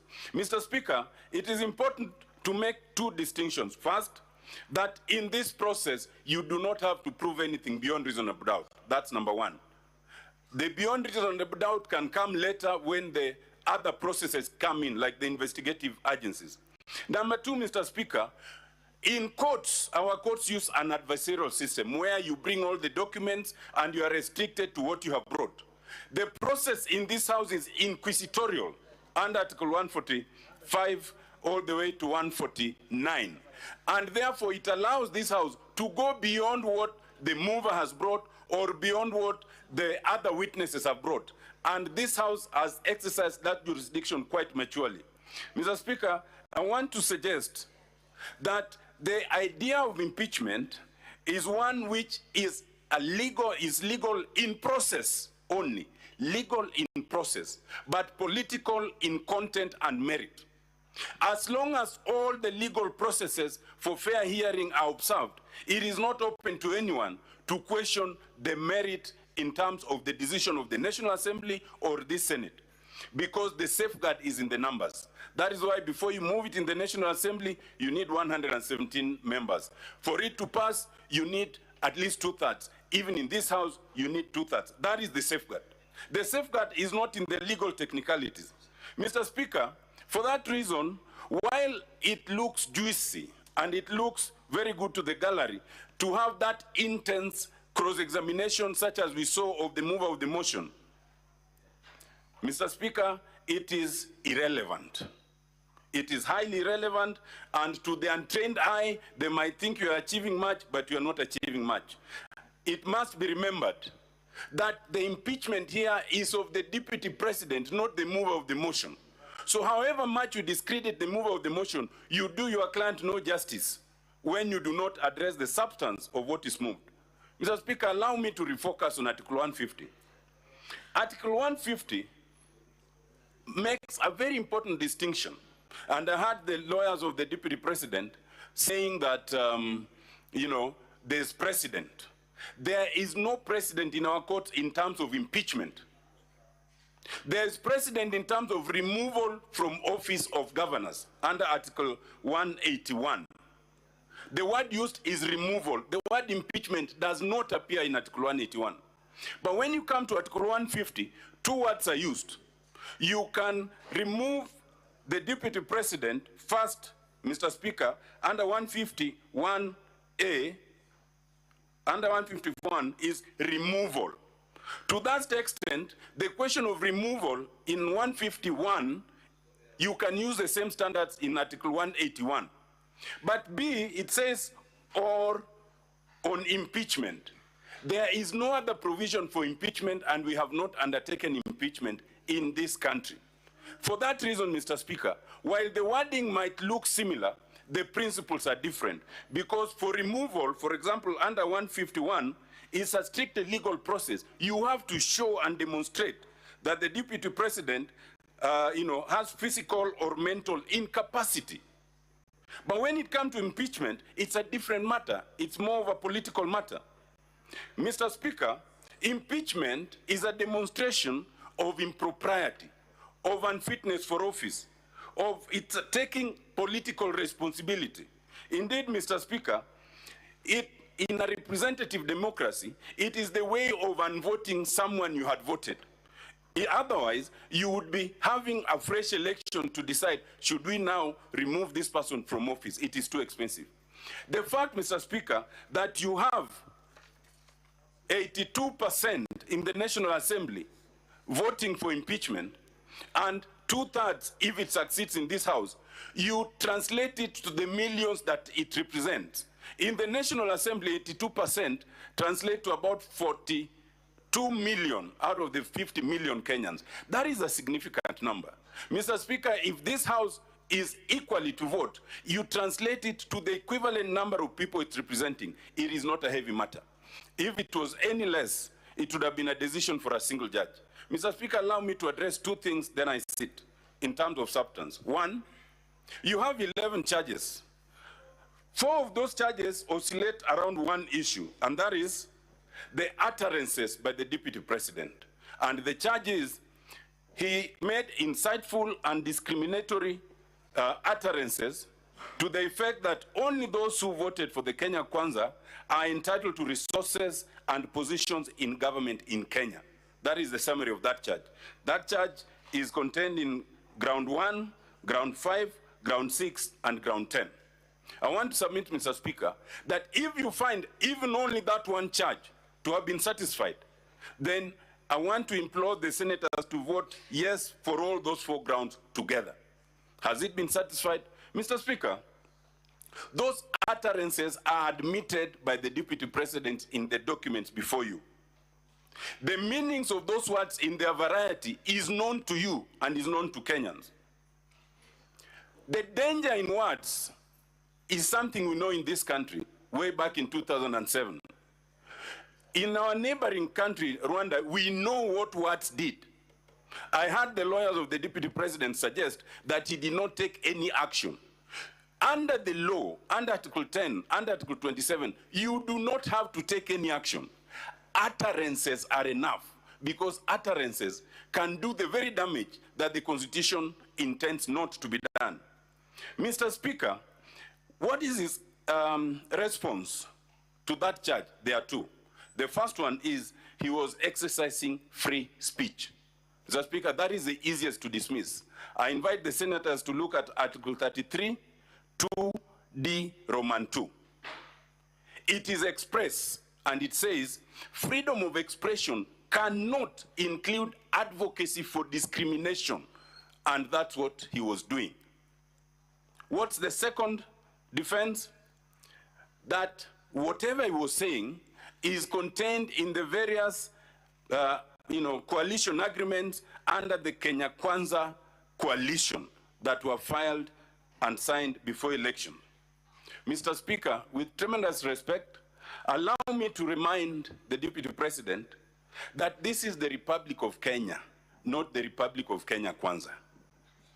Mr. Speaker, for that reason, you cannot elevate agreements under the Kenya Kwanza coalition above the legislation of this country, above the constitution of this country. Section 13 of the NCIC Act is very clear that those utterances are unlawful, in fact criminal. Article 10 and Article 27 of the Constitution are equally clear that you cannot make such utterances. So to come and say that I uttered them because they are contained in a coalition for one particular political coalition is in fact an admission. It is an admission of violation of the Constitution. And Mr. Speaker, if members wanted one clear admission of guilt, it is this one. It is not denied, the justification cannot stand, and indeed, Mr. Speaker, once one of the senators asked for the justification, and I heard the lawyers refer to the Schedule 3 of the Political Parties Act. Mr. Speaker, I invite the senators to look at Schedule 3, Clause 3E. It is very specific. It talks of sharing positions in the coalition structure, not sharing positions in government. And to try and mislead this august House makes it an aggravation of a wrong. And I invite you, Mr. Speaker, to find that there was a breach of this. And I think the worst of all is we were able to play a clip of the Deputy President after showing what he had uttered, saying that he has no apology. He said he has no apology. The clip was played here. I invite you to look at the 798 pages that he has filed. There is nowhere where he has rendered an apology. So he leaves you in a position where he says, even if he was not impeached, he will continue doing that because in his view, it is justified by the Kenya Kwanza coalition. Mr. Speaker, I invite the honorable senators to find that this ground has been proved and to impeach the Deputy President on ground 1, ground 5, ground 6, and ground 10 for breach of the NCIC Act, Section 13, and breach of Article 10 and 27 of the Constitution. My last point, Mr. Speaker, allegations of corruption. Mr. Speaker, this House has had the various allegations of corruptions. You had the very direct evidence of Dr. Mulwa in terms of KEMSA. You had the very direct evidence of the Deputy CEO of ESCC. You had the various evidence in terms of Olive Garden, Vipingo, Outspan, and many others. But I will not go there. I will let you assess that, and my colleagues will address that. I want to address one fundamental thing. In your bundle, honorable senators, in volume 2A of the exhibits, you will find reference to a particular court decision. This is the decision on page 60 of 123. That is the decision in Asset Recovery Agencies versus Rigathi Gachagua. This decision was referred to, but I just want to take you directly to the finding on page 77. This was a case that the Asset Recovery Agency filed against the Deputy President. And this case was actually finalized 10 days before the last general election. What did the court find? The court found positively and declared that Rigathi Gachagua was found to have been having funds which were proceeds of crime and therefore liable for forfeiture to the state to the extent of 200 million. Mr. Speaker, it is important to note that in the 798 pages of the document filed by the Deputy President, there is not a single document that shows that this judgment has been set aside, has been compromised, or revoked. In an inquisitorial system, you do not need to restrict yourself. Where there's a judgment produced that shows that you have been found guilty of having proceeds of crime, the expectation would be that you produce a document negating it. The fact that no document has been produced, I invite you to invoke an adverse inference that either there is no such document, or if there is, it does not deal with that finding. Mr. Speaker, I want to submit that there's good reason why that document was not produced. Why would you produce all the agreements of Kenya Kwanza and produce all sorts of other things except one page of a document that is the most important document? As it is, you do not have any document that shows that this finding was negated. Mr. Speaker, I want to suggest that had it been produced, we would then have demonstrated that that document is unlawful. Because in law, and I submit respectfully, once you have been found guilty of what amounts to a criminal offense, you cannot then subsequently compromise it, because this is not a civil claim. A crime is a crime against the state. It is not personal to the Asset Recovery Agency. And therefore, those findings can only be set aside by positive findings of a superior court, and there's none. So the record shows that Rigathi Gachagua was convicted of corruption. And what that means, Mr. Speaker, that not only was he convicted, but even to come here and allege that he was convicted and thereafter, you know, they entered some sort of negotiation, is in itself evidence of abuse of power.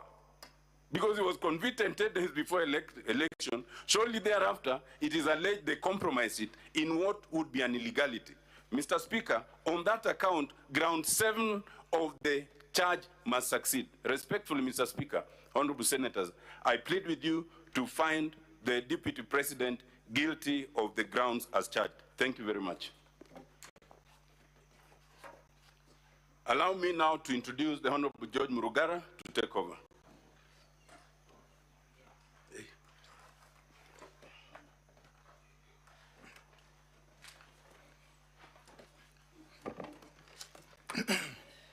Thank you very much, Mr. Speaker and honorable senators.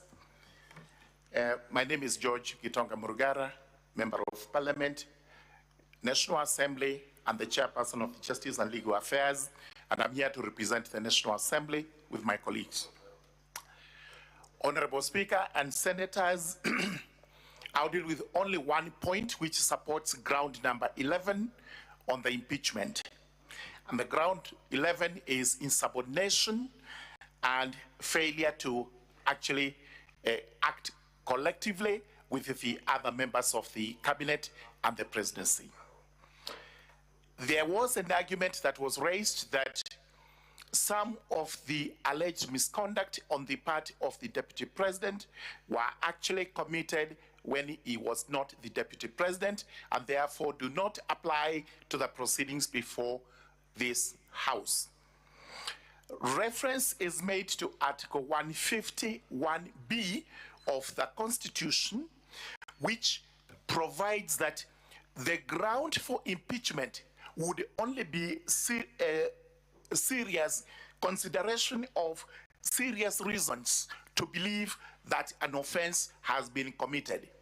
There is no time limit that is set, because once there are reasons to believe that an offense has been committed, then that stretches back to whatever time that offense would have been committed. This is to say, if in the pendency of the life of the presidency or the Deputy President, it is discovered that before you assume the office, you committed an offense, that forms a ground for impeachment. This leads me to the next argument, which are the admissions that the Deputy President actually made before the House. Clearly, he admitted that the issue of shareholding in Kenya was live, and he was part and parcel of it. Therefore, Kenyans were shareholders. He actually admitted in the House and also in the press in the country that he believed the president was behind this motion. He also admitted that he had actually gone against the principle of collective responsibility on the basis that the cabinet had made unconstitutional decisions, which decisions he had to disobey. He also went on to dismiss this parliament as a theater of the absurd, and that he did not expect much from here. The question is this, and that, honorable senators, you have to grapple with. If the Deputy President was actually to be saved by this House, with whom would he work? He would not work with the Kenyans whom he has antagonized with his shareholding notion that he has spread across the country. Number two, he would have difficulty serving with his boss, whom he has accused of being behind this motion. He would not actually work with the cabinet, where he is responsible for everything that is done in the cabinet and the sub-cabinet committees brought together by the principle of collective responsibility. He would not be able to work with this parliament, which he has called a theater of the absurd. With whom would he work? This is the question you have to ask yourselves. What we have before us today is like a marriage, and I have to draw that analogy because actually the position occupied by the subject of the discussion and the motion, the Honorable Rigathi Gachagua, is now untenable. He cannot hold that position because his position is irretrievable. He cannot work with any of the organs and bodies he's supposed to work with. Therefore, the position being irretrievable, then it means actually he has to be impeached. And I implore upon you to actually do so. Where a marriage is irretrievably broken, you cannot apply any law. The marriage is gone. Whichever law you try to apply, it does not matter. For the Deputy President today, we cannot apply any measure of legalese because this is not likely to assist us in any way. The position remains, this is a political process, these political offices they are holding, and therefore they are irretrievably broken. As I pen off, honorable senators, honorable speaker, sir, I'll refer you to a biblical book in the Old Testament, the book of Jonah, chapter 1. And when the senators retire, they can actually look at that, the entire chapter. What happened here when Jonah disobeyed the command from his superior, and that was the deity? He actually had to flee. And when he fled, he took a ship to a different city, not where he had been commanded to go. What remained was, on the journey, the waters were faced with tempest, and eventually the tempest had to be calmed by tossing Jonah out of the ship. The ship here is actually the presidency. The ocean is actually Kenya. Jonah is the insubordinate deputy president who actually cannot work with the entire government and the country, and whose position today, as he holds, is untenable. With those remarks, I urge you, honorable senators, to actually uphold this motion, and to the best of my belief and conviction, not only ground 11, which I have submitted, the rest of the grounds have been approved. Thank you very much. 2 minutes to Honorable Zamzam, who is also going to make a statement and a submission. Thank you very much.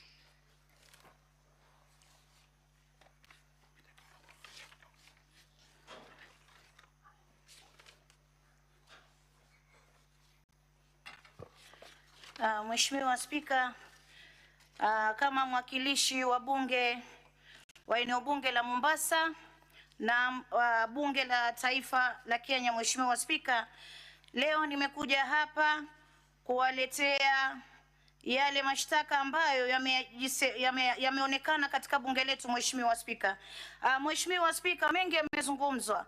Mimi si mwanasheria, lakini mimi nazungumza kama yule Mkenya ambaye yuko pale chini, hajui sheria, hajui nini, anaomba amani katika taifa. Mheshimiwa Spika, Mheshimiwa Spika, video zimechezwa katika bunge hili. Tumeona Mheshimiwa Naibu wa Rais akijipiga kifua, hasa kule Taita Taveta. Nimeona Mheshimiwa Spika akiwaambia kuwa hawana shares, na akawaambia nyinyi kama mnataka hisa mungoje 2027, manake hata rais akinambia mimi niweze kuwaletea maendeleo, na mwambia kwanza subiri niangalie kwenye mfuko wangu wakiwa kama wako kwenye orodha ya kupewa maendeleo. Mheshimiwa Spika, Mheshimiwa Spika, ifahamike kuna wakati mmoja Kenya iliingia kwenye vita sana. Mheshimiwa Spika, tuliona maiti ya kina mama, mtoto hajui mama amekufa, mtoto alikuwa ananyonya matiti. Mheshimiwa Spika, Mheshimiwa Spika, hatuwezi kutaka taifa hili lirudi kule tena. Mheshimiwa Spika, Mheshimiwa Spika, ndani ya Mombasa nina wajane ambao wananitegemea sana. Mheshimiwa Spika, uniletea malilio yao, na leo mimi kama mama kaunti wa Mombasa nalia kwa sababu ya mayatima ambao waliwachwa na ndugu ya naibu wa rais. Mheshimiwa Spika, haiwezekani kuwa leo mimi na mume wangu tutafute mali yetu na tuna watoto wetu, kisha akifa aende mbele ya Mwenyezi Mungu nije nipokonywe mali yangu niache na watoto wangu wakihangaika. Mheshimiwa Spika, ukiangalia umri ya hawa watoto wa ndugu yake Mheshimiwa naibu wa rais wametoshea kupewa urithi wao. Mheshimiwa Spika, lakini hata kuna tetesi mwingine yoozea kule kwa jela. Mheshimiwa Spika, kwa hiyo Mheshimiwa Spika, mimi nasema, nilisikia mwanasheria akisema to save makanga. Mimi nasema makanga ameiba pesa ya abiria, dereva hana pesa ya kupelekea mwenye gari. Kwa hiyo mimi nasema wamwache dereva apeleke abiria mpaka station ya mwisho, kisha akifika kule atajua atatafuta makanga mwingine namna gani. Mheshimiwa Spika, hatuna sisi uchungu na watu wa mlima, lakini tunachosema tulikuwa na Uhuru, tulikuwa na Kibaki, tulikuwa na Kenyatta, hatukuwahi kuona mambo ambayo tumeona kwa deputy president. Mheshimiwa Spika, huyu ni sumu, atavuruga Kenya, ataharibu Kenya. Naomba bunge hili la Seneti, amani ya Kenya iko kwenye mikono yenu, na waomba mtoe uamuzi wa uhakika. Huyu jamaa hapendezi kabisa kuwa katika nafasi ambayo yuko ndani sasa, na waomba kwa heshima na taadhima tuweze kumtimua leo, Kenya iweze kupata mtu ambaye atamsaidia rais kufanya kazi akiwa ameweka amani na umoja wa Kenya mbele. Asante sana Mheshimiwa Spika.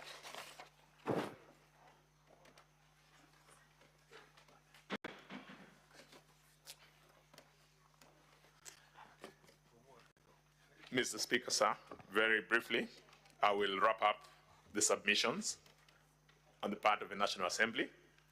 I'll endeavor not to repeat what has already been captured on the record. Mr. Speaker, sir, have agonized and reflected on the place of impeachment proceedings, not just in our country, but across the world and across other democracies. Mr. Speaker, sir, I've had occasion to look at the history, particularly of the United States of America, from the days of Andrew Johnson in 1868, Richard Nixon in 1974, Bill Clinton 1998, and Donald Trump 2019. Mr. Speaker, sir, I asked myself, what does impeachment proceedings seek to serve in a democracy? In my reflections, one of the clear conclusions is that it is a check and a balance through which the populace can then hold their leaders accountable. It is an avenue through which the populace can ask their leaders whether they're doing that which is in keeping with the social contract or the understanding that they had at the point of election or delegating their direct powers to those elected leaders. So in the context of Kenya, where then do we find impeachment? Mr. Speaker, sir, our history has taught us very bitter lessons. We remember the events that bedeviled our country after the 2007 elections. It is after those events that we gave ourselves a new constitution. In that new constitution, Mr. Speaker, sir, we found it necessary to, in an unprecedented way, speak about our values, speak about the fabric of our society, the things that pull us together, the things that we share as a people. The preamble to our constitution, in particular, paragraph 3, reads, "We, the people of Kenya, proud of our ethnic, cultural, religious diversity, and determined to live in peace and unity as one indivisible sovereign nation," and continues so on and so forth. From those words, we realize what the thinking of the Kenyan people was right from page 1 of framing of our constitution. We then went to substantive provisions. A lot has been said about Article 10 of our constitution, to the extent that it speaks to the values that as a people we want to be associated with. We have dedicated a whole chapter of our constitution to the questions around leadership and integrity. It then tells us how central the values that we hold are to each other as a nation. Now, if we look at impeachment from that lens, then we realize and appreciate that impeachment then comes in to hold our leaders at an even higher pedestal, so that we have a tone at the top that is acceptable, a tone that gives us what has been called elsewhere political hygiene. We have had occasion in this country where people who have been in positions of leadership have been treated in what other people have thought has been harsh treatments. But it is because when there's a tone at the leadership to be set, it must be clear, it must be vibrant, and it must be the right tone. We've had leadership, people from the leadership who've lost their office because of having pinched somebody. We have people who have lost their offices because of utterances that were considered inappropriate. A slap has gotten somebody to go through a fairly painful process. It is because the slap is not necessarily the issue, it is the message that it sends. And so similarly, when we talk about our leaders, we then must ask ourselves, what does one wrong word do to the fabric of our society? It is on the basis of that background that we then consider the impeachment motion that is currently before this House. My colleagues who have spoken before me have taken us through the provisions of Article 150, 1B, which then speaks to the very grounds that this House should consider in whether to impeach His Excellency, the deputy president or not. I wouldn't want to go into those grounds because the record before this House contains material in support of those grounds. I would urge, Mr. Speaker, sir, that now that His Excellency, the Deputy President, has had occasion to present material before this House, that this House could consider in response to the motion for impeachment. When you retire to debate, to deliberate, we urge that you take into consideration the entirety of that material. We also ask that you also take time to look at what the mover of the motion presented before this House, as well as all the witnesses, including what came from public participation. That would give us an opportunity to, in a very objective way, reflect on what and how to deal with the questions that have been presented. I need not go into the specifics of each of the charges, but if I was to give examples, when we have a leader occupying the high office of the deputy president of this country, somebody who is required by the Constitution to take an oath confirming or affirming to Kenyans that they will not divulge whatever comes out of secrecy, out of confidential conversations that come to their knowledge by virtue of the office that they occupy. If that person then defies that bond or that commitment that they've had with Kenyans, it is a gross violation. Similarly, when we have somebody occupying the space of the high calling of the office of the deputy president, admitting issues that would amount to conflict of interest between his personal interest, his family interest, and which have financial implications. Again, our laws then dictate that those are reasons that would amount, would be sufficient to impeach such a deputy president. We've had examples that have been given about utterances that have been considered to be unpalatable. Again, looking at the entire framework of what our Constitution anticipates, looking at what those words would mean to a man off the streets of Nairobi, off the streets of Mombasa, or any other place, if we all come to the understanding that those words taken in their natural meaning could cause some measure of discomfort, they are considered to be divisive, they are considered to be of such a nature as to bring or sow seeds of discord between us as people in this country, then it is the responsibility of this House to speak, and to speak on behalf of the people of Kenya, because it is one way of ensuring that there are checks and balances that flow from the constitutional powers vested in this House.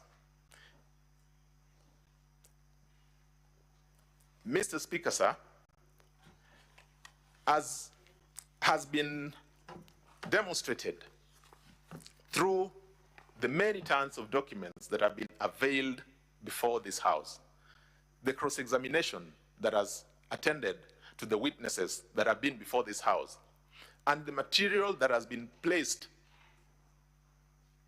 by the mover, by all the parties who've had an opportunity to participate in the proceedings of this House, we have absolutely no doubt that this House is perfectly capable of making the appropriate decision in each and every of those counts. And just for emphasis, Article 150, Subarticle 1B, gives us 3 grounds. We do not have to have beyond 1. Any one of those is more than sufficient to make the call or to pull the trigger on an impeachment motion. Mr. Speaker, with that, I rest, and we thank you for according us this opportunity this evening. Most obliged. So, are you done now with your submissions? Yes, Mr. Speaker, sir. We are done. Thank you. Now, honorable senators, I'll refer you to the program. You will notice that after the closing statements from the parties, the Senate is supposed to move to a closed session to deliberate on the issues that have been raised. And that is pursuant to our rules of procedure. That is demanded of us by the rules of procedure. So at this juncture, I will allow the parties to retire as the Senate moves to a closed session. That closed session will take us not more than half an hour. After that, we'll come back. Once we are back, there's going to be a special motion contained in an order paper. That is the motion that will allow debate culminating into honorable senators getting the opportunity to cast their vote on each of those charges, of the 11 charges. So, Counsel for the National Assembly, you may now retire. Once we resume open session, of course, you'll resume your seats. Thank you very much, Mr. Speaker, sir. The media.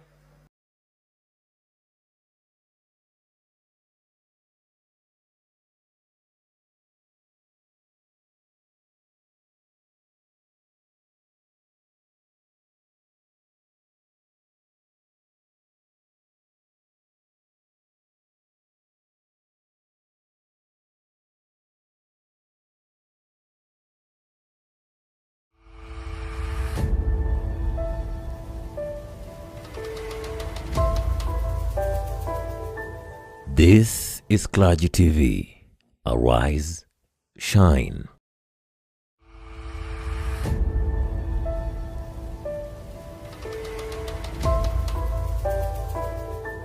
This is Clergy TV. Arise, shine.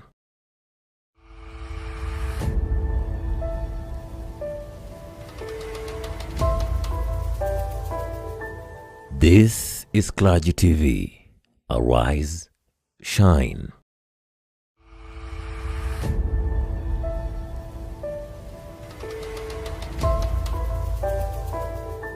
This is Clergy TV. Arise. Do you wish to live in a state-of-the-art modern home with schools nearby, a supermarket and police station both at a close proximity? Bella Rose Apartments got you covered. We're located at Kileleshwa on Othaya Road next to Holy Trinity Church. It's a 6-story building with 2 apartments on each floor, both having 3-bedroom suites and a DSQ, a functional elevator, 24-hour CCTV surveillance, an electric fence with a security guard, public transport right in front of the building, a spacious car park, and an opportunity of great view of the estate through the balcony and the laundry of each apartment. Bella Rose Apartments, you will love it. Contact us through 0722 559568. Bella Rose Apartments, dream house into reality. Welcome to Shiloh College, a globally recognized institution under the Private Career Colleges Act of 2005, Canada Federal Letters Patent, and endorsed by the Ministry of Training, Colleges, and Universities. Our presence spans across the Americas, Europe, the Caribbean, Bahamas, and Africa. Under the leadership of Professor William Commando, Shiloh College transcends traditional educational methods. Our faculty are experts in their fields and also serve as mentors, creating a supportive environment for students to excel both academically and personally. Kenya campus, located in Nairobi, embodies our unique approach to education. Dr. Michuki, a leader with diverse roles including President of Clergy TV Kenya, oversees the Kenya campus. Dr. Michuki's achievements in various disciplines demonstrate his expertise and commitment to ongoing education.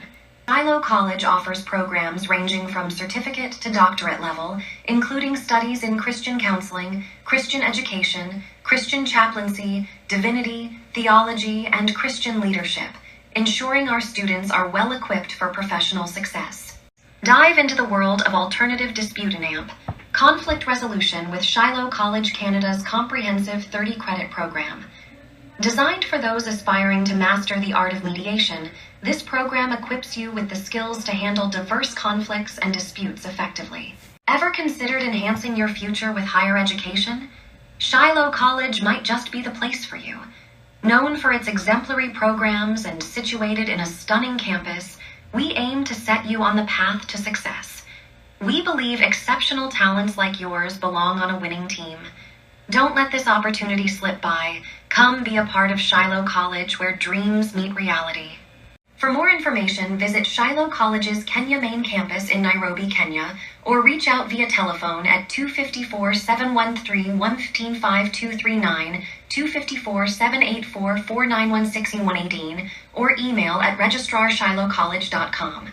Are you a lady and you have interest to work overseas or out of Kenya but you lack the place for training and gathering skills? Worry not. Base International Training Institute has what you're looking for and much more. My name is Faith Rano. This is Space International Training Institute. Welcome on. We cover courses such as caregivers management, certificate in home care management, pre-departure, home nursing, life skills, cookery, laundry and pets. You can reach us through the number 0788145858. Space International Training Institute, where every life counts. Do you wish to live in a state-of-the-art modern home with schools nearby, a supermarket and police station both at a close proximity? Bella Rose Apartments got you covered. We're located at Kileleshwa on Othaya Road next to Holy Trinity Church.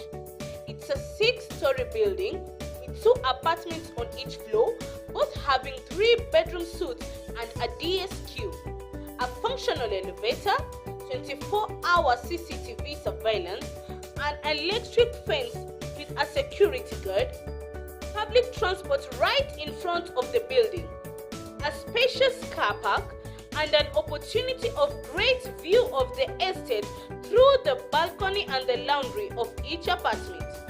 Bella Rose Apartments, you will love it. Contact us through 0722 559568. Bella Rose Apartments, dream house into reality. Welcome to Shiloh College, a globally recognized institution under the Private Career Colleges Act of 2005, Canada Federal Letters Patent, and endorsed by the Ministry of Training, Colleges, and Universities. Our presence spans across the Americas, Europe, the Caribbean, Bahamas, and Africa. Under the leadership of Professor William Commando, Shiloh College transcends traditional educational methods. Our faculty are experts in their fields and also serve as mentors, creating a supportive environment for students to excel both academically and personally. Kenya campus, located in Nairobi, embodies our unique approach to education. Dr. Michuki, a leader with diverse roles including President of Clergy TV Kenya, oversees the Kenya campus. Dr. Michuki's achievements in various disciplines demonstrate his expertise and commitment to ongoing education.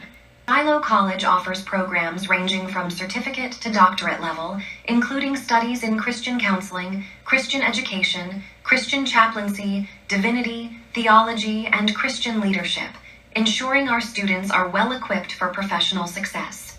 Dive into the world of alternative dispute and conflict resolution with Shiloh College Canada's comprehensive 30-credit program. Designed for those aspiring to master the art of mediation, this program equips you with the skills to handle diverse conflicts and disputes effectively. Ever considered enhancing your future with higher education? Shiloh College might just be the place for you. Known for its exemplary programs and situated in a stunning campus, we aim to set you on the path to success. We believe exceptional talents like yours belong on a winning team. Don't let this opportunity slip by. Come be a part of Shiloh College where dreams meet reality. For more information, visit Shiloh College's Kenya main campus in Nairobi, Kenya, or reach out via telephone at 254-713-115-5239, 254-784-4916 or email at registrarshilohcollege.com. Are you a lady and you have interest to work overseas or out of Kenya but you lack the place for training and gathering skills? Worry not. Base International Training Institute has what you're looking for and much more. My name is Faith Rano. This is Space International Training Institute. Welcome on. We cover courses such as caregivers management, certificate in home care management, pre-departure, home nursing, life skills, cookery, laundry and pets. You can reach us through the number 0788145858. Ace International Training Institute, where every life counts. Do you wish to live in a state-of-the-art modern home with schools nearby, a supermarket and police station both at a close proximity? Bella Rose Apartments got you covered. We're located at Kileleshwa on Othaya Road next to Holy Trinity Church.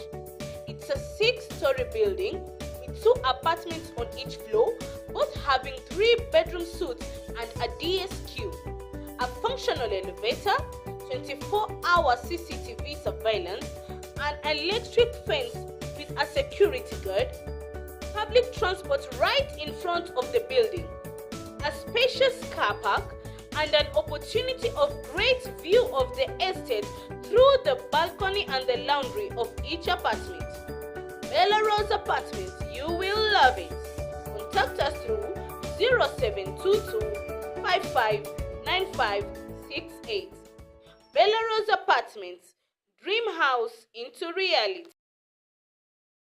Welcome to Shiloh College, a globally recognized institution under the Private Career Colleges Act of 2005, Canada Federal Letters Patent, and endorsed by the Ministry of Training, Colleges, and Universities.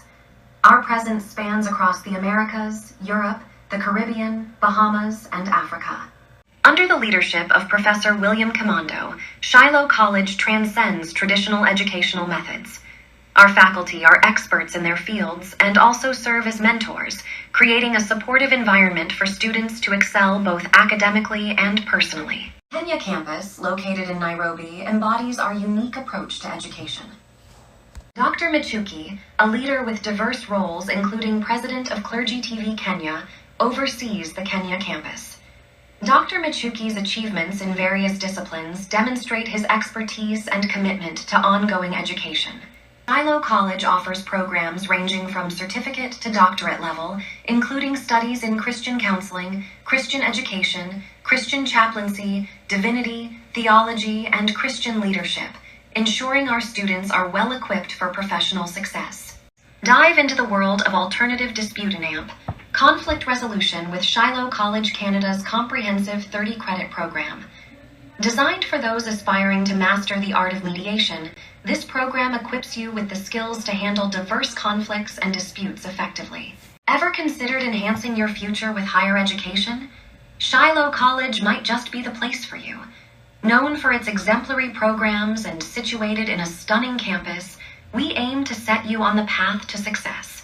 We believe exceptional talents like yours belong on a winning team. Don't let this opportunity slip by. Come be a part of Shiloh College, where dreams meet reality. For more information, visit Shiloh College's Kenya main campus in Nairobi, Kenya, or reach out via telephone at 254-713-115-5239, 254-784-4916-118, or email at registrarshilohcollege.com. Are you a lady and you have interest to work overseas or out of Kenya but you lack the place for training and gathering skills? Worry not. Base International Training Institute has what you're looking for and much more. My name is Faith Rano. This is Space International Training Institute. Welcome on.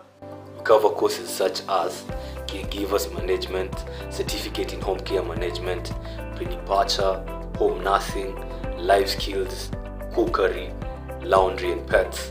You can reach us through the number 0788145858. Ace International Training Institute, where every life counts.